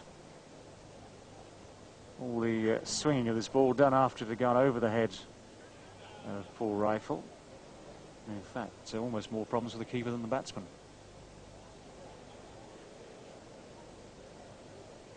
That's beautifully bowled by Darren Goff. That's his 5th wicket of the innings. The swinging Yorker was good enough for Matthew Elliott on 199. And this one's certainly good enough for Jason Gillespie on 3.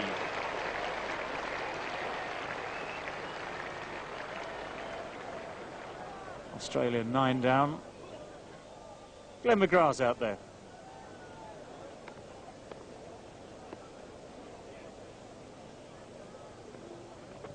Oh dear. That's just what the England batsmen who are 1 wicket away from having to start again don't want to see. Paul Rifle played it pretty well.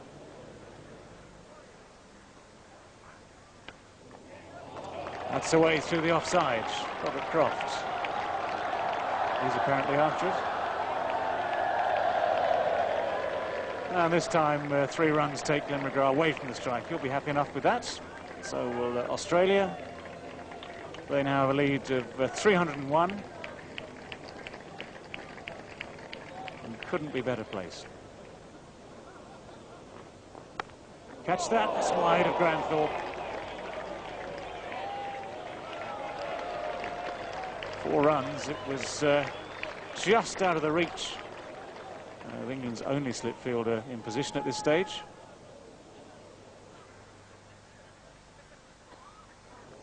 That's in the air, just over the top this time of Gully. Nasser Hussain couldn't quite get his fingertips to it. Sorry, Mark Butcher is the man in the gully. Well, the Surrey men not quite in the right position here. It's no blame to them as such. It's just the way the ball is flying.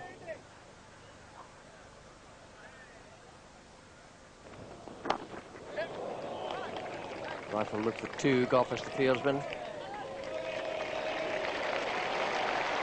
It's well fielded and it's well played for Paul Rifle. Half century for him.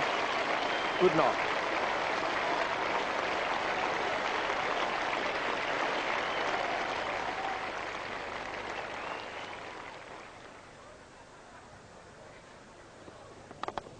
Oh, good shot.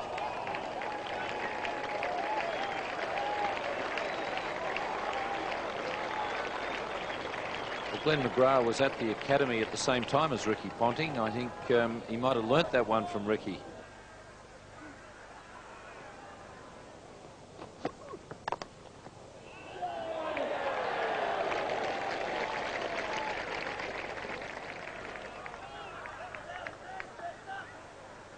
Oh, got to him on the full.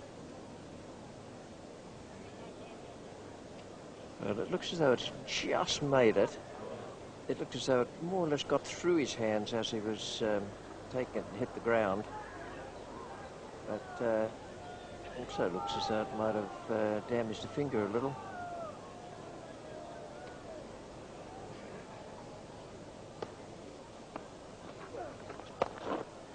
There's the 500.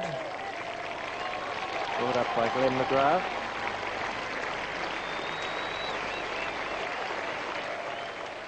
There's one more run added to take the Australian first innings along to 501 for 9, and the declaration came then, and it's a rather strange looking scorecard.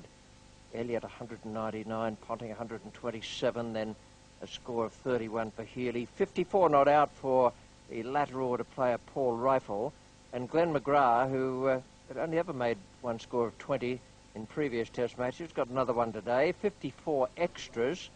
501 for 9. Does look rather strange. And the wicket takers for England: Gough 5 for 149, Headley 2 for 125, and Elam, who I thought was vastly underbowled, 19 overs, 3 maidens, and 2 for 56.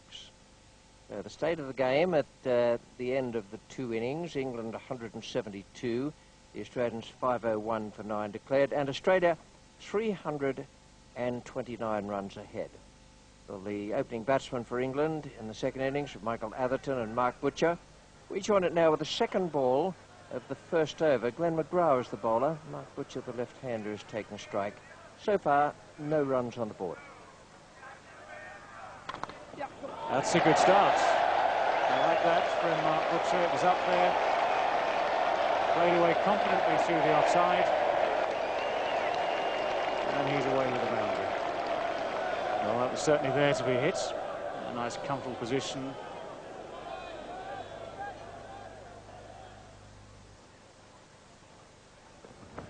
Oh, beautifully bowled.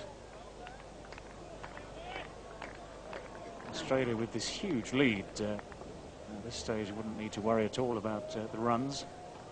And that is, to the left-hander, a very fast leg break.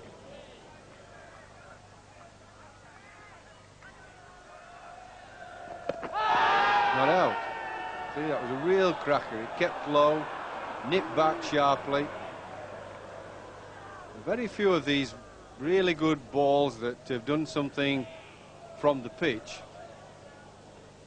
have actually got people out. They've caused problems, certainly. We've seen batsmen wrapped on the gloves. They've not actually got wickets. Flicked away on the onside. Now, so many men up in catching positions. There are a lot of open spaces in this field.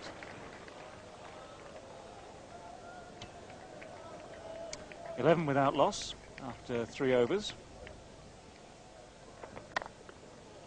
Make that 15 without loss after 3 overs and 1 ball.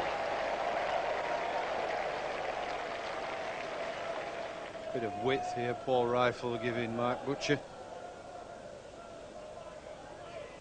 Just got to bowl straight, wait for something to happen.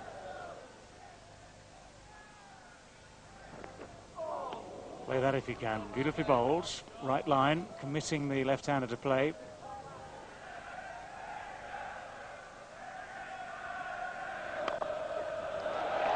Well played. Well, McGrath going round the wickets and he's getting his line wrong. Mark Butcher is playing ideally here, it seems. Anything up there like that, and the line wrong. He's clipped that one away beautifully. Oh, beautifully done. Round the wicket, the edge goes through to the keeper. That was a fine delivery from Glenn McGrath.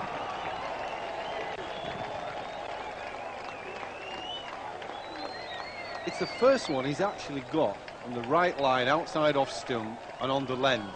He's either bowled too straight and full, and Butcher's been able to work him on the leg side, or it's been drifting down leg side, and it was the angle that did him.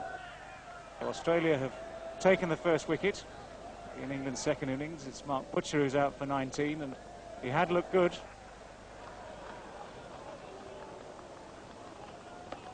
Nasty. Oh, he did well, Mike Atherton. I'll just be thanking the quality of the manufacture of those gloves. A real stiff wrap on the bottom hand. That would have trapped a finger against the handle.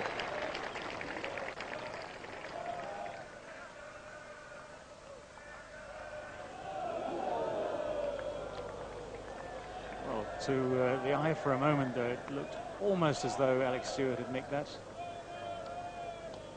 Nice line again, this time from Paul Rifle, and as the ball went past the bat, it really started to swing.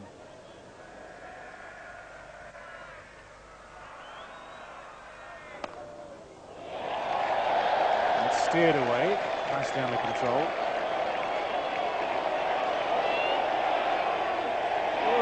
Well, not enough strength to make it over the rope, but just enough strength to beat Shane Warne in the chase.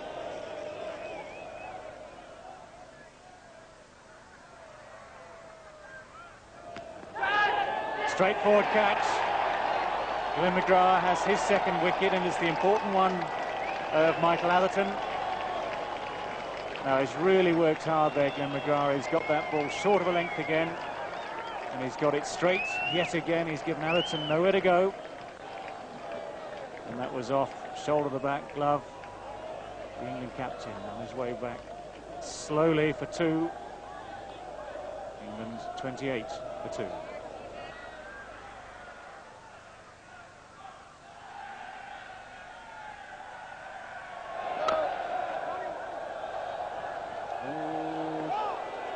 Now, that was mighty close. Nasser Hussein's going to end up with 5. If you have a quick look here, as the ball is played, and it's a perfectly good, solid defensive shot. Now there is the hesitation. Now, and Ricky Ponting has already taken 3 steps towards the ball. Hussein sets off, knows he's in trouble. He's a good yard short when the ball would have hit the stumps, and that was all just for the sake of the first 2 or 3 steps. That's nicely played. In fact, with the speed of the outfield down there, just by the old pavilion, it's so nicely played that a firm defensive push earns Alex Stewart 4 runs.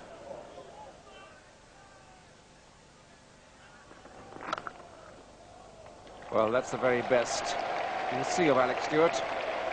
When he stands up like that and times the shots at the back foot, they scream away to the covers.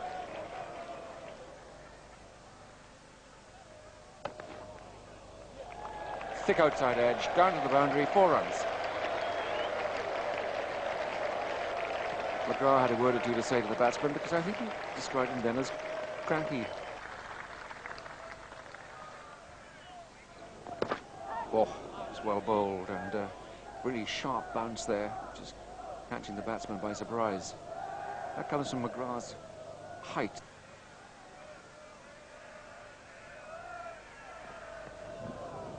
Well bowled, a bit quicker, and completely beat Alex Stewart outside the off stump.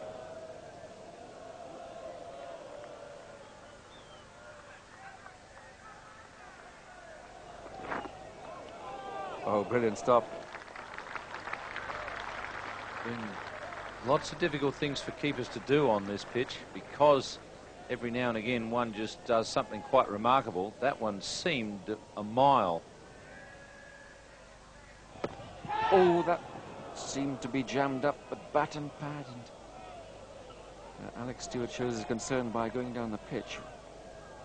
We saw how there are little divots and cracks appearing in this pitch. And that little bat pad, and it just died in front of him, luckily for Alex Stewart.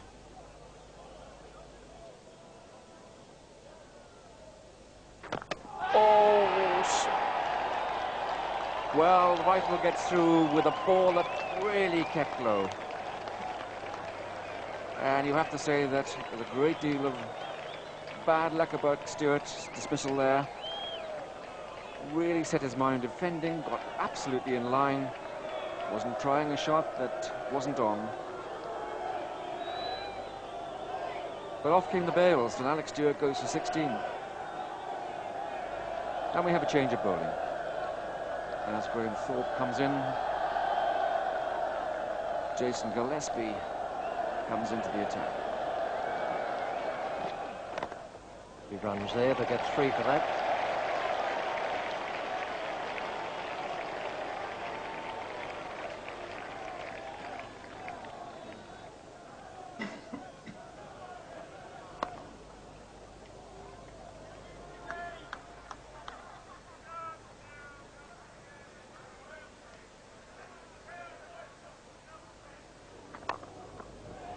Beautiful shot. Now, bear in mind, this was in part the sequence in the first innings.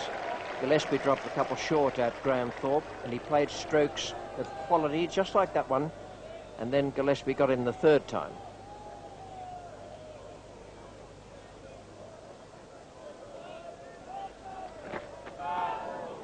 It's beautifully bowled. Not quite sure how that missed the bat. very much playing from the crease, Nasser Hussain. He's got himself turned round, square on the crease. Never really got his feet going forward. Well, that looked from here as though it may well have been a chance to Steve Waugh. It didn't look as though he had to climb too high to get at it. They're always a question of timing, those catches.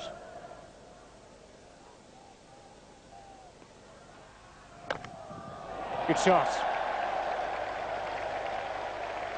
Pitching just about 10 yards in from the boundary.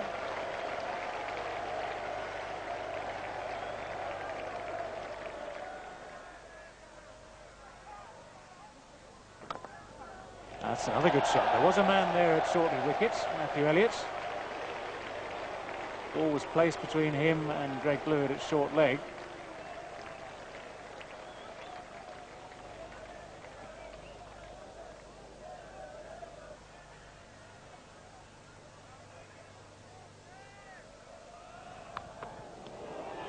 Oh, he's got him on the rebound. Well, it was a quick delivery from Jason Gillespie. It was almost too quick, even despite the extra 20 yards or so for Ian Healy. Graham Thorpe edged it away. It flew to Healy's left. And it was all tidied up by Mark Waugh. Kept his eye on the ball, said, actually, thank you very much indeed. Don't mind catching those. John Crawley at the crease. They're 89 for 4.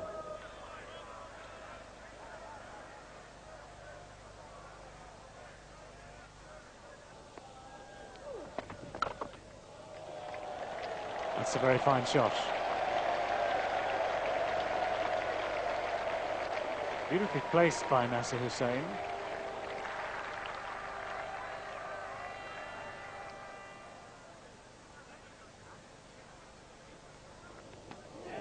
That's an extraordinary delivery. The Australians are celebrating. The finger hasn't gone up. That really did climb. It was as unplayable as you get. Whereas John Crawley has been able to knock them down safely before that. That one was whizzing through at shoulder height.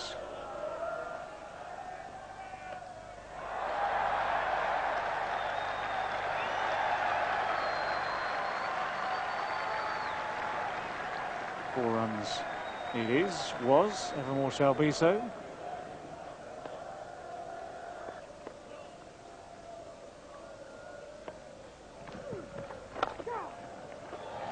That's nicely tucked away by Nasser Hussain. He'll run those first two quickly, turn for the third, and that will take him to 50. Well, it's the first 50 of the match for England. At this stage, it's a very minor consolation.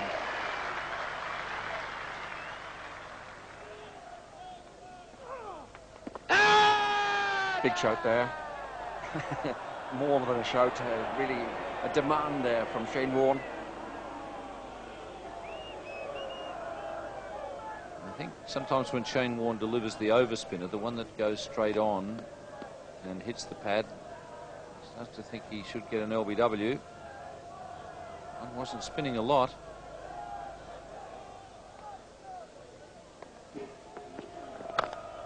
Beautiful stroke.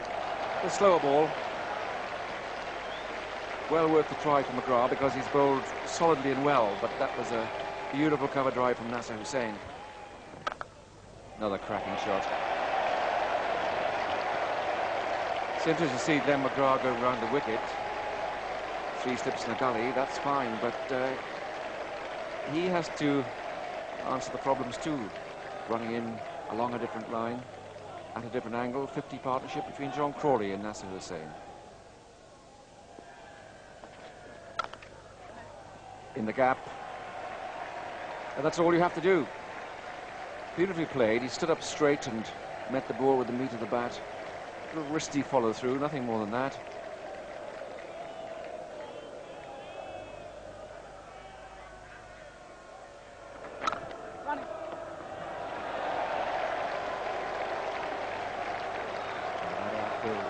picking up dramatically.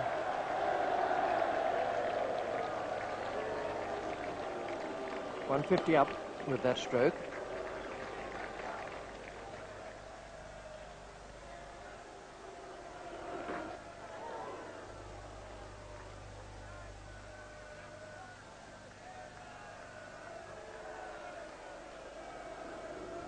I mean, that's a brute of a delivery.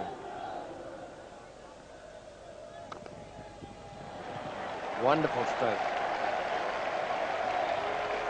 Absolute cracker.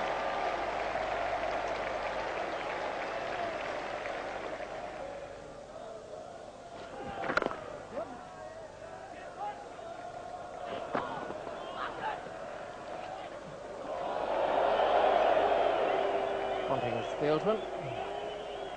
Well, I suspect that was just a touch of frustration and half playful. An opportunity he sort of thought he had.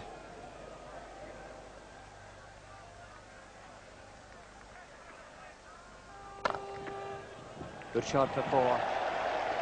Little over pitch from Rifle, and Crawley jumped on top of it.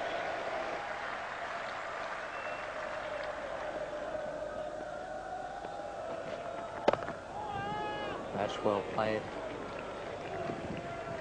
The bowler himself had no control over the ball there. He bowled it as a good length one, but it darted back and kept low, and Hussain has just got down on it.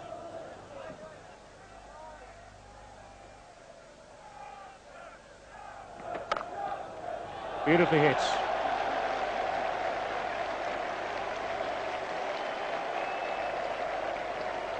Well, the one thing about Nasser Hussain's batting through this innings, through the series, it's been there to hit. He's had a full go, plays this wonderfully. Well, that's missed everything, absolutely everything. The bat, the pads, the stumps, Ian Healy's gloves. The biggest thing available down there was an advertising board. It's hit that. That brings up the 100 partnership.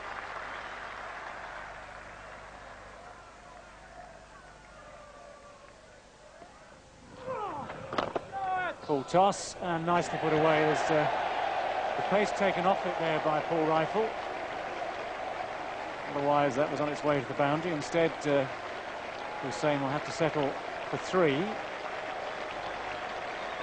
It's enough to take him to 98, and England past the 200 mark.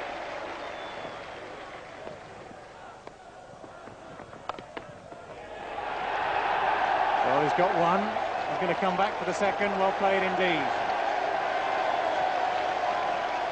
Well, something to cheer about as far as England supporters are concerned. Nasser Hussain with his second 100 of the series.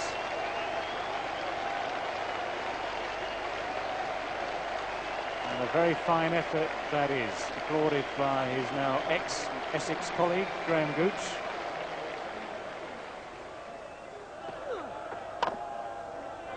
That's through extra cover.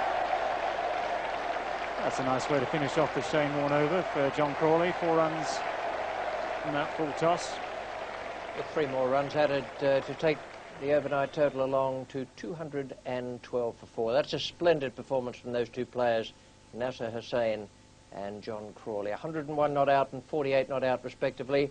And the first 4 wickets had gone for 89, and England were deep in trouble when they came together. An outstanding performance from them. Bowling figures for the Australians, well, they suffered. They got through the 4 wickets as it happened to them when England bowled. And the wickets were shared between McGrath, 2 for 72, Rifle 1 for 39, and Gillespie 1 for 51. So after 4 days and quite a bit of time lost due to the rain and bad light, England 117 runs behind. They still have 6 second innings wickets in hand. Well, a very interested spectator here and an England selector has been Graham Gooch over the last few days. Here he is now with Simon Hughes. Graham, would you be able to call Nasser Hussain a protege in a way? Oh, I don't know about that. I think he's his own man and he's made his own way in the game. But certainly I'm delighted to see any England player score 100, especially Nasser, who I've known since he came into the Essex side. In fact, I've known him since he was 8 years old. So I know he's going pretty well, and he's done a great job for his country today. What did you think of his innings? Well, tremendous. We're under tremendous pressure. You know, big score by the Australians. our backs to the wall, and he's gone out there fighting and stayed there right to the end, and really took the fight to the Australians, and that's what we needed. And with a little bit more of that tomorrow, well, maybe we can really get stuck in. I suppose you'd expect a bit of feistiness from the Australians in the field, which he appeared to deal with pretty well. Well, I mean, Test cricket's a hard game, and there's always a few words said here and there between the players when you're out there. I never minded that when I played, and I'm sure the guys out there don't mind that, you know. It's all what it's about, you know, it's the heat of the battle. There's a contest going on, and certainly, you know, if you're a batsman, you know you're up against the bowler and the other 10 guys, and gets you a lot of satisfaction if you can score runs, and it's good, hard Test cricket, and that's the way it should be. 16 years ago, England performed a bit of a Houdini act, getting out of a similar sort of situation to this. Do you think it's possible again? I don't think there'll be 2 matches like the 81 Test, to be honest. You know, this is a long while, a lot of water's gone under the bridge since then. But, you know, we're making a fight of it. You know, we're in, obviously not in the pound seats as the game started, use all the cliches. But, you know, we've got to go out there positive tomorrow, be really confident that we can bat the day out. And I'm sure the guys will take great heart for what's happened this evening. One of England's finest players of the past, and now an England select. And has signed a lot of autographs in his time, and he'll be signing many more if he and John Crawley can bat through another 2 sessions on the final day of this 4th Cornhill Test match. With England reeling at 89 for 4 yesterday, thanks to some superb bowling from Glenn McGrath, Australia looked to have tightened their grip on the Ashes with a brilliant unbeaten century from Hussain, and some very solid support from John Crawley had moved England to 212 by the close, and just provided a glimmer of hope for their supporters. England are still 117 behind the Australians, however, and the combination of the new ball due in just 17 overs' time, the Australian bowlers themselves, and slightly unusual Headingley pitch underlines the problems faced by England on this final day.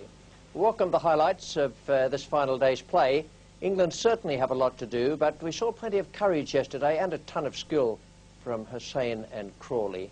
That brought them to this situation on the final morning, and it's 212 for 4. Those 2 men, after it became 89 for 4, shared that great partnership. Hussain 101 not out. That's one of the finest innings I've seen in quite a time, and it goes with the ones played by Matthew Elliott and Ricky Ponting. Something to remember from this Headingley Test match, and Crawley's just 2 away from a half-century.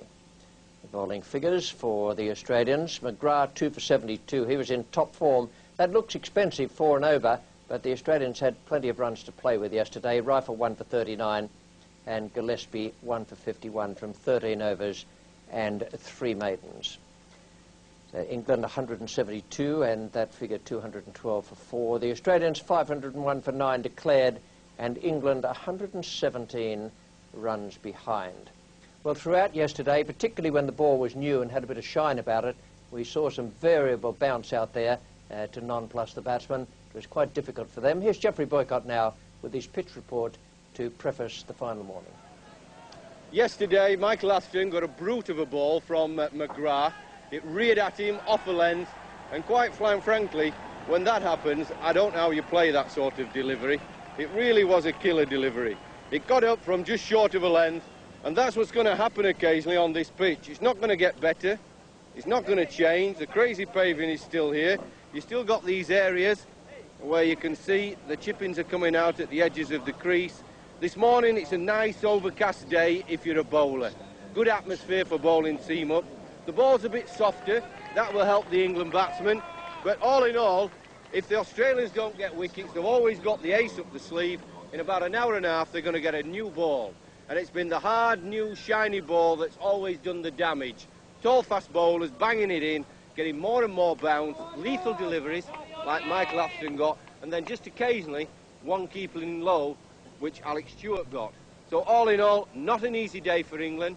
One little bit of light at the end of the tunnel. It is possible to save the game, but all in all, you'd have to fancy the chances of the Australian fast bowlers on this pitch, 5th day, wearing, cracks not getting any better, uneven bounce. You would have to say you put your money on Australia.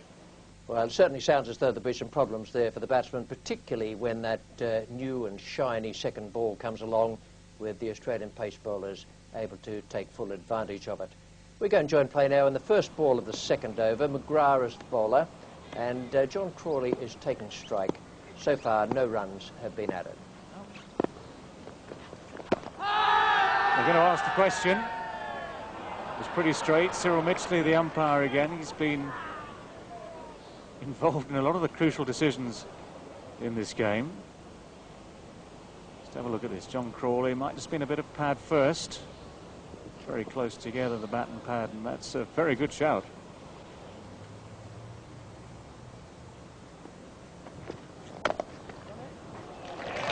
First runs of the morning for John Crawley. And they'll take him to 50.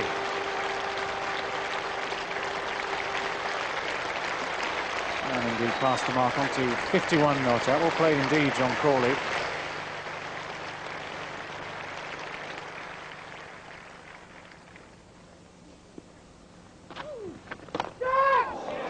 It's just got past Mark Taylor. It was really well flighted by Shane Warne.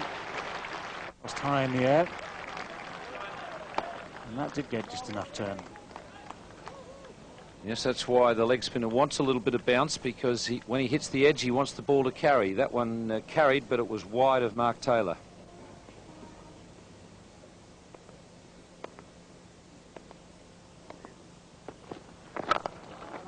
Overpitched and well driven. Through mid-off by Nasser Hussain.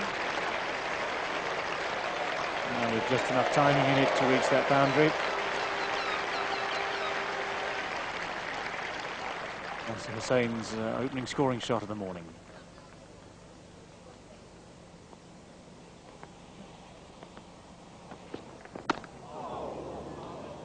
He's just got to hold fire a little bit here, Nasser Hussain. He wasn't quite in the right position for that. The weight was a little further back than ideal. He does play the cover drive very well, but he was just a fraction late into this. Didn't get that front foot out. And the inside edge, well, could have gone anywhere.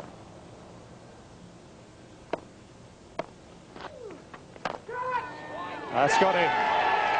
Straight to mid-off, Nasser Hussain hangs his head in shame. And it's Shane Warne who has got the wickets, got the breakthrough this morning.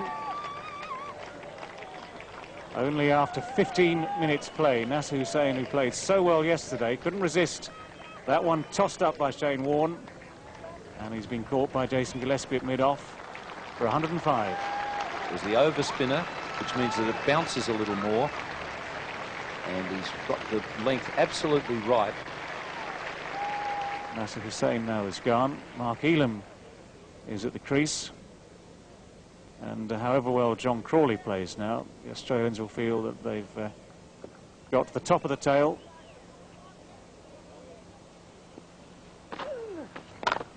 Tossed up and beautifully played by John Crawley.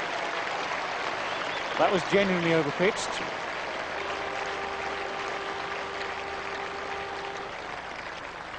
That's a great shot.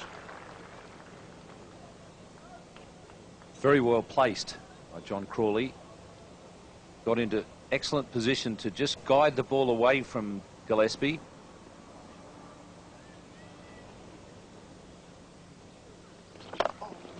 That's well placed as well. This time just too short from Shane Warne.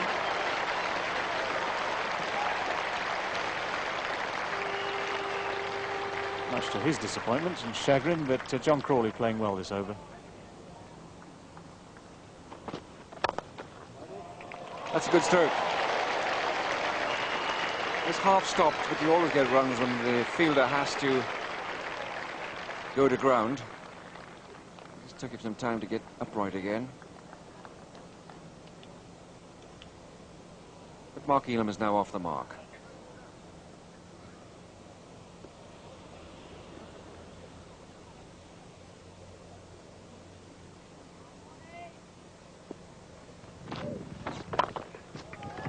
Full toss. There's a man down there at deep backward square leg.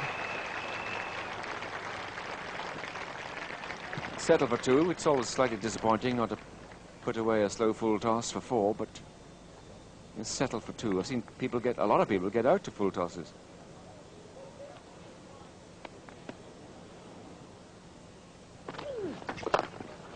That's beautifully played. Looked like a flipper. Again, Crawley waiting back there. Gives himself an ocean of time and picked his spot wide of mid-on. 3 runs to him.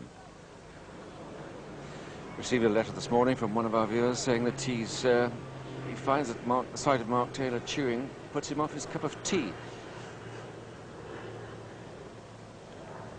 I think it'd be easier to turn to coffee.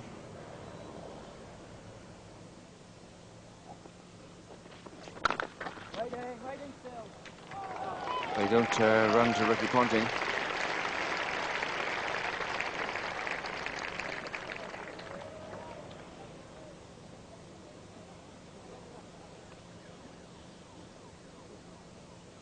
Interesting to see John Crawley talking to himself as the bowler goes back and saying, come on, come on.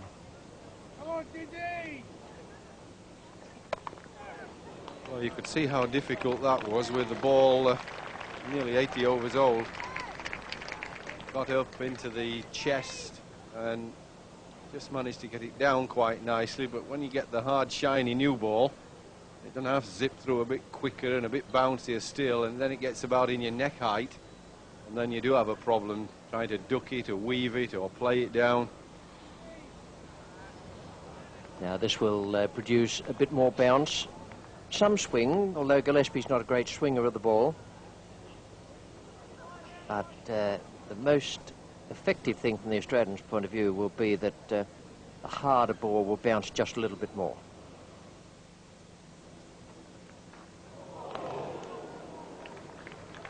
A bit of swing there for Gillespie away from the right-hander, and certainly some bounce that time.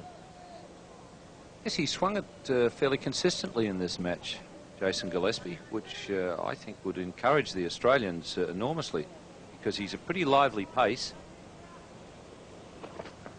Oh, that's defeated him. It was just about perfectly pitched and did move away a little as well. Good over.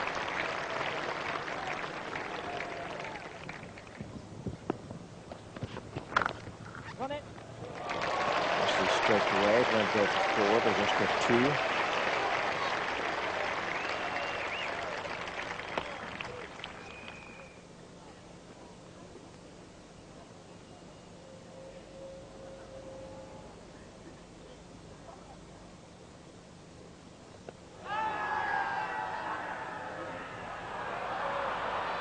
That was a good variation on those couple of outswingers that we saw at the end of last over. That one, the off cutter, but also bouncing a bit as well. It's hit Mark Elam fairly high there on the flap. So probably going over the top of the stumps.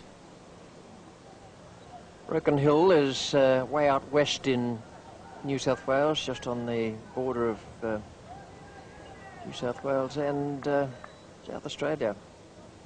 Great silver mining area out there. That has moved off the seam a long, long way. Wicketkeepers have really been put through the ringer in this test match. There's been some strange things happening to the ball, particularly after it's past the batsman.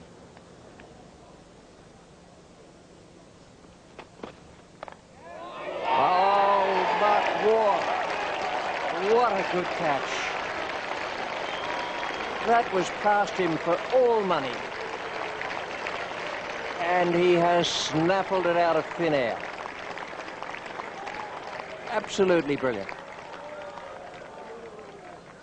Well, I've had some people telling me lately that Graham Thorpe's as good a slip fieldsman as Mark Waugh. I did say Codswallop at the time. And there's Mark Waugh. He just, the thing that amazes me about it, he always makes it look so easy. So Mark Waugh, he's a genius in the field.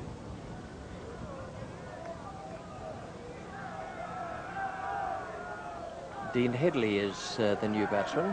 He's going to face Paul Rifle. That's well bowled. He's had that one that's come back from wide outside the off stump and taken Healy down the leg side, then He's got Elam with the catch by Mark Waugh, and now that is a beautifully pitched away swinger that also moved off the seam.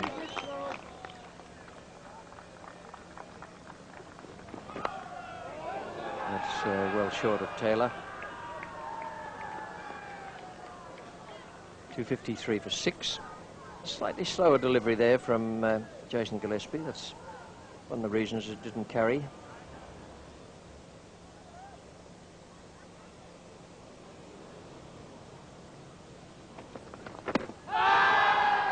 Big shout. Oh, Jason Gillespie very, very close there. Dean Headley shuffling away in front of the stumps. Is that a little bit high? It was pretty straight. I suspect Cyril Mitchley just thinking about the height of this one.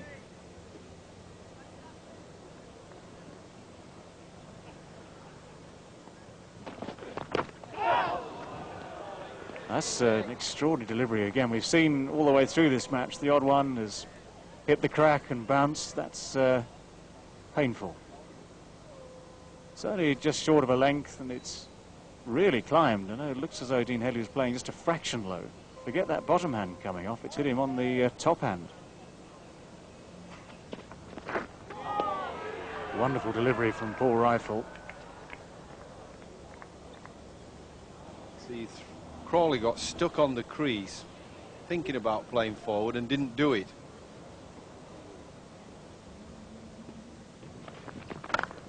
Waiting.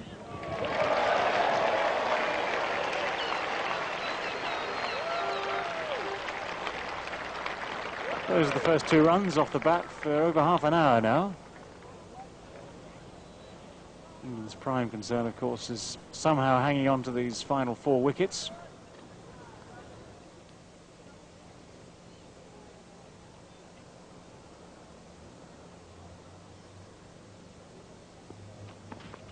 Fast bowling. Well, he finally got the ball up there on a length. It's come back in.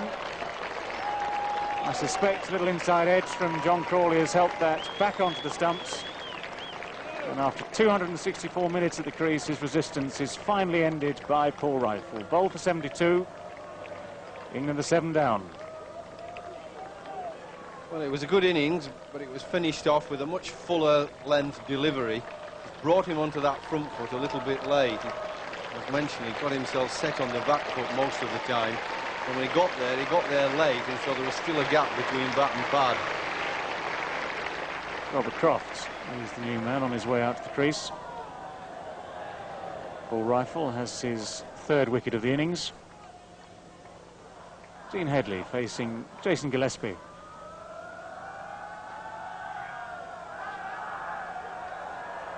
Oh, very, very uncomfortable. Dug in shorts, fended away by Dean Headley with no real grace. Well, it looked very much there as though it's come right off the point of the elbow. There's an arm guard covering Dean Headley's forearm. It was actually given as runs by Cyril Mitchley.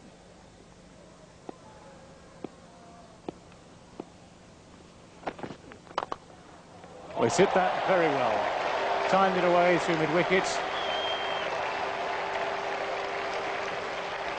Well, that was a good shot.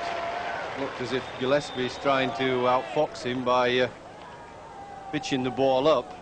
Croft is already on that front foot. But when they pitch it up, he's already in position to on drive.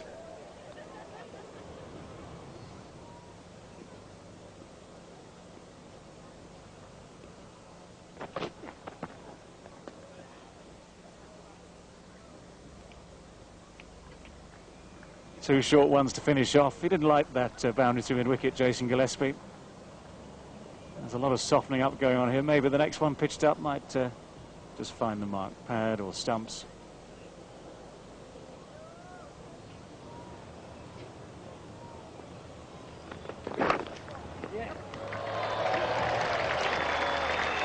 He's run that first one quickly, giving himself ample opportunity to come back to the second. That was, in fact, a feature of that innings in the first half of this game. He was certainly not going to shirk his responsibilities.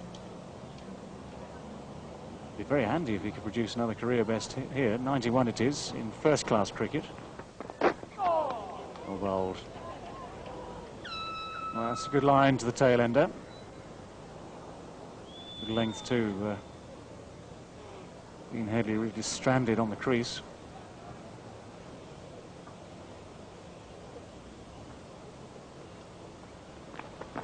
That's close enough, and Dean Headley is gone. Well, Paul Rifle succeeding again with the ball well pitched up. He's been very patient this morning, Paul Rifle, and that patience now rewarded. Dean Headley goes for 3, trapped in front of the stumps, LBW. This is a fairly fullish length. Dean Headley staying back. I don't think there's much doubt about that. A real leg cutter that hits him on the back leg. And like Mark Elam, when Headley's got stuck in the crease. Well, Darren Gough striding out. He was well received again by his home ground supporters. Now with 4 minutes to go until the lunch break, England perilously placed. 8 down at 263. And not far away from being 9 down. Well, if you watch this carefully, if he just takes his eye off the ball, look, he just ducks his head, turns it away, and there's no way he can know where in heaven's name that ball is going.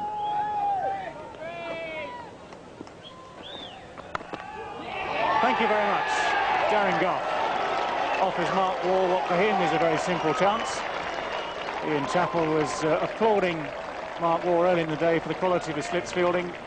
That went pretty quickly, but again, Mark Waugh made it look very, very simple indeed. Darren Gough gone without scoring, in and out in a trice. Well, it's a good line by Gillespie. Nice pace to a tail ender, making him play away from his body, just pushing away. And not such a bad shot for a tail ender, but it was a lovely line with a bit of pace. Mike Smith didn't last long in the first innings. We're 2 minutes or so away from lunch. England 9 down. David, if he plays like he did first innings, we'll all be going to lunch early.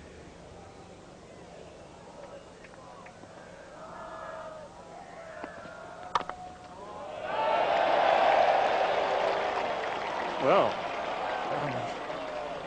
senior partner says no. Mike Smith could at least have scored his first Test match run there. Well, he was perfectly entitled as number 11 there to celebrate his first run in Test cricket. It was well wide of Ricky Ponting. The single was on. But Robert Croft deciding that he'd like this man to have a little bit more experience at the crease.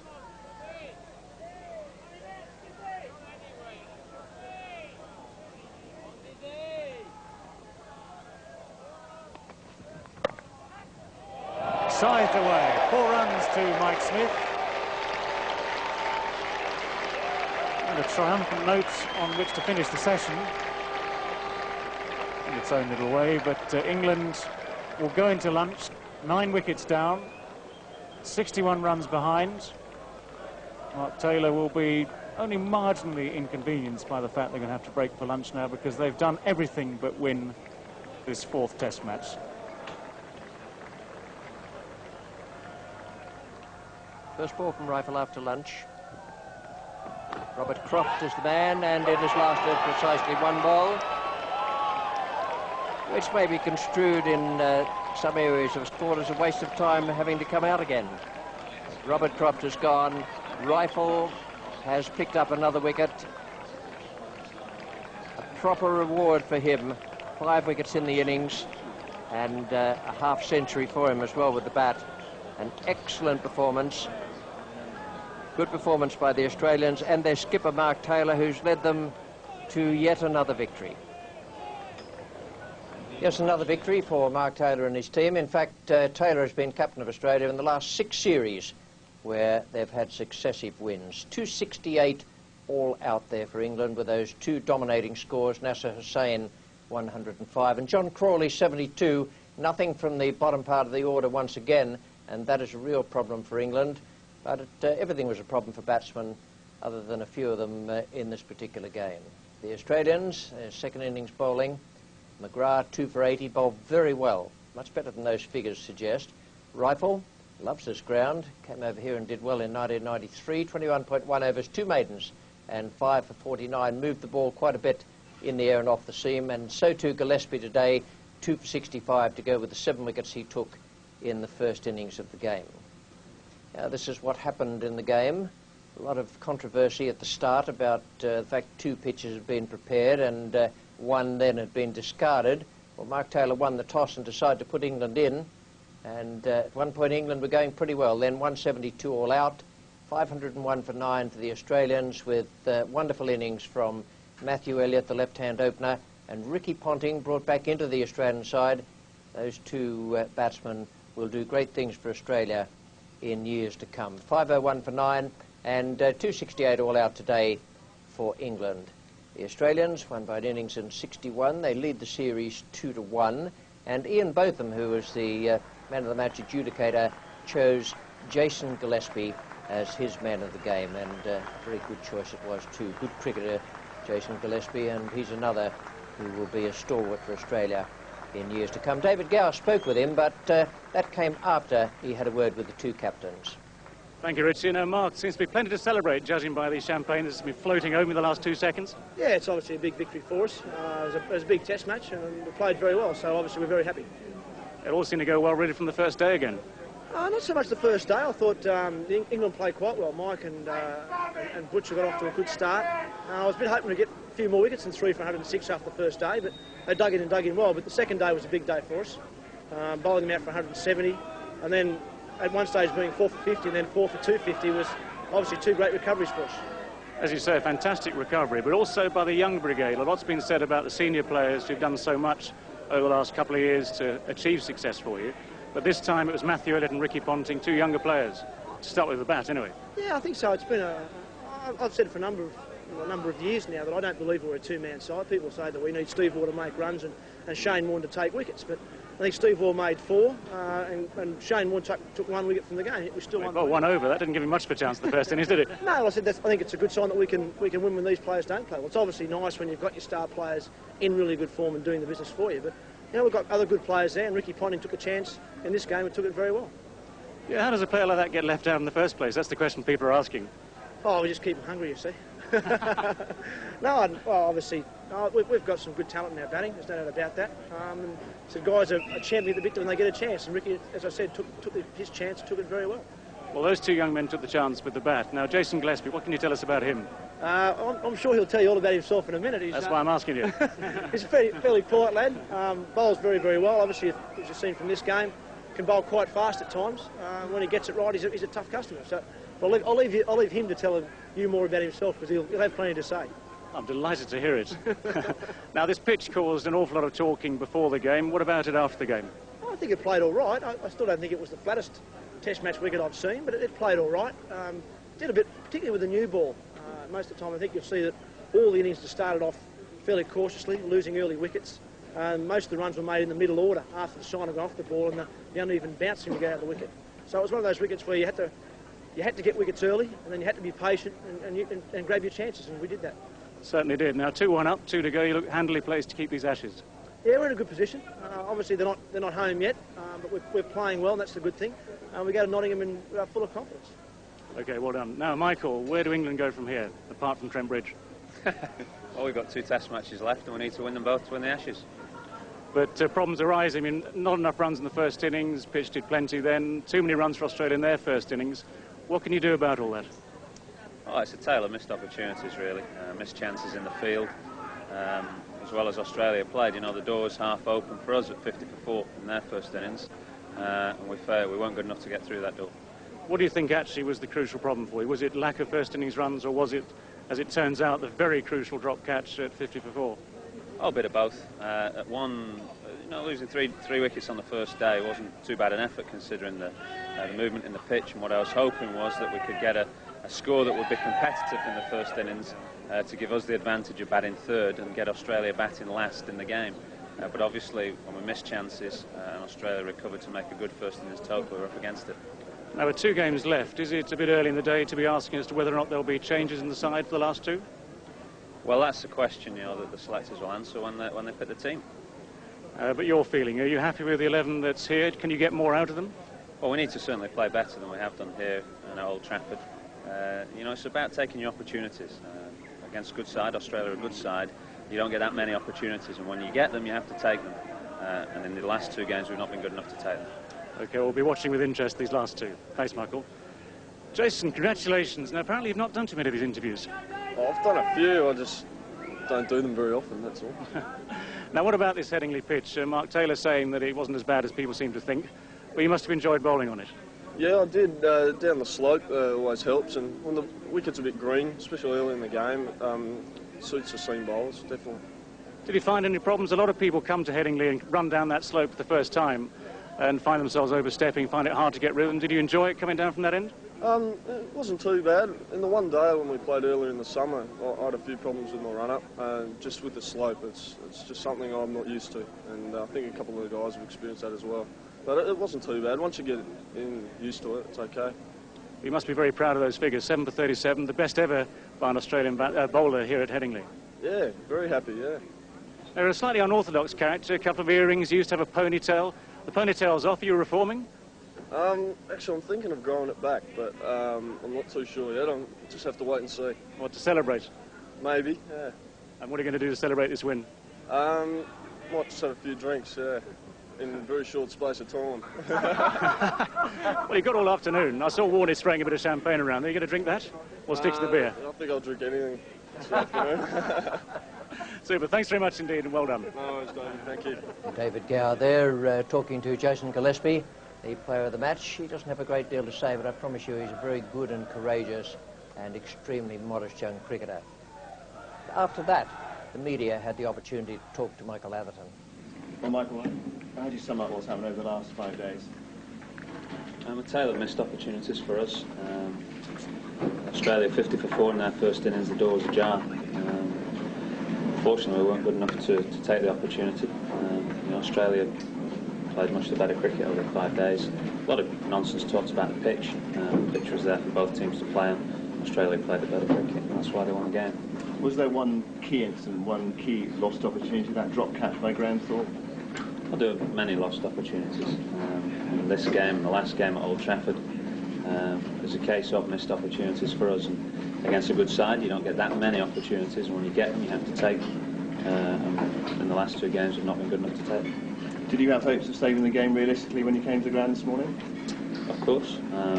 John Crawley and Nasser Hussain put together another partnership today, like they did yesterday. There's always hope. Obviously, Nasser's early dismissal for us was a big blow. What about the series now? 2-1 down, 2 to play. Again, realistically, do you think there's any way that England can regain the Ashes? Yeah, there's a chance. 2 games left. We have to win both games to win the Ashes. It's a hard ask. It's a big challenge. You're not feeling worn down now by the Australians, so they've dominated the last 3 games? Not worn down, no. I think it's obvious they've played the better cricket over the last 2 games. We have to find a way of imposing ourselves on them next time. What about the inevitable call for changes for the next Test match? What are your views on those? Well, those will be answered by the selectors when they pick the squad for the next match. But what about your own personal view? Do you feel there's a need for an injection of new blood? Again, I'd reiterate those are questions that the selectors will answer when they pick the next squad. What about your own state of mind, Michael? You won the first Test match, and perhaps it's not been going so well for you with the bat. Do you feel increasingly under pressure? Well, it's been a difficult summer in many ways for batsmen. Pitches have been bowler friendly. You see players like Mark Taylor and Mark Waugh struggling as well. I don't think it's you can pinpoint any particular batsman. I think it's a struggle for batsmen, particularly up the order. With a new ball on these wickets, it's hard work. What would your message be to the English cricket supporter? English cricket supporter? Supporters, then. The supporters. Well, it's a simple thing. It's a basic thing. We've not played well enough here. We've got 2 games in which to improve our performance. And actually, I'm confident and hopeful that we can do that. I hope the English supporters are too.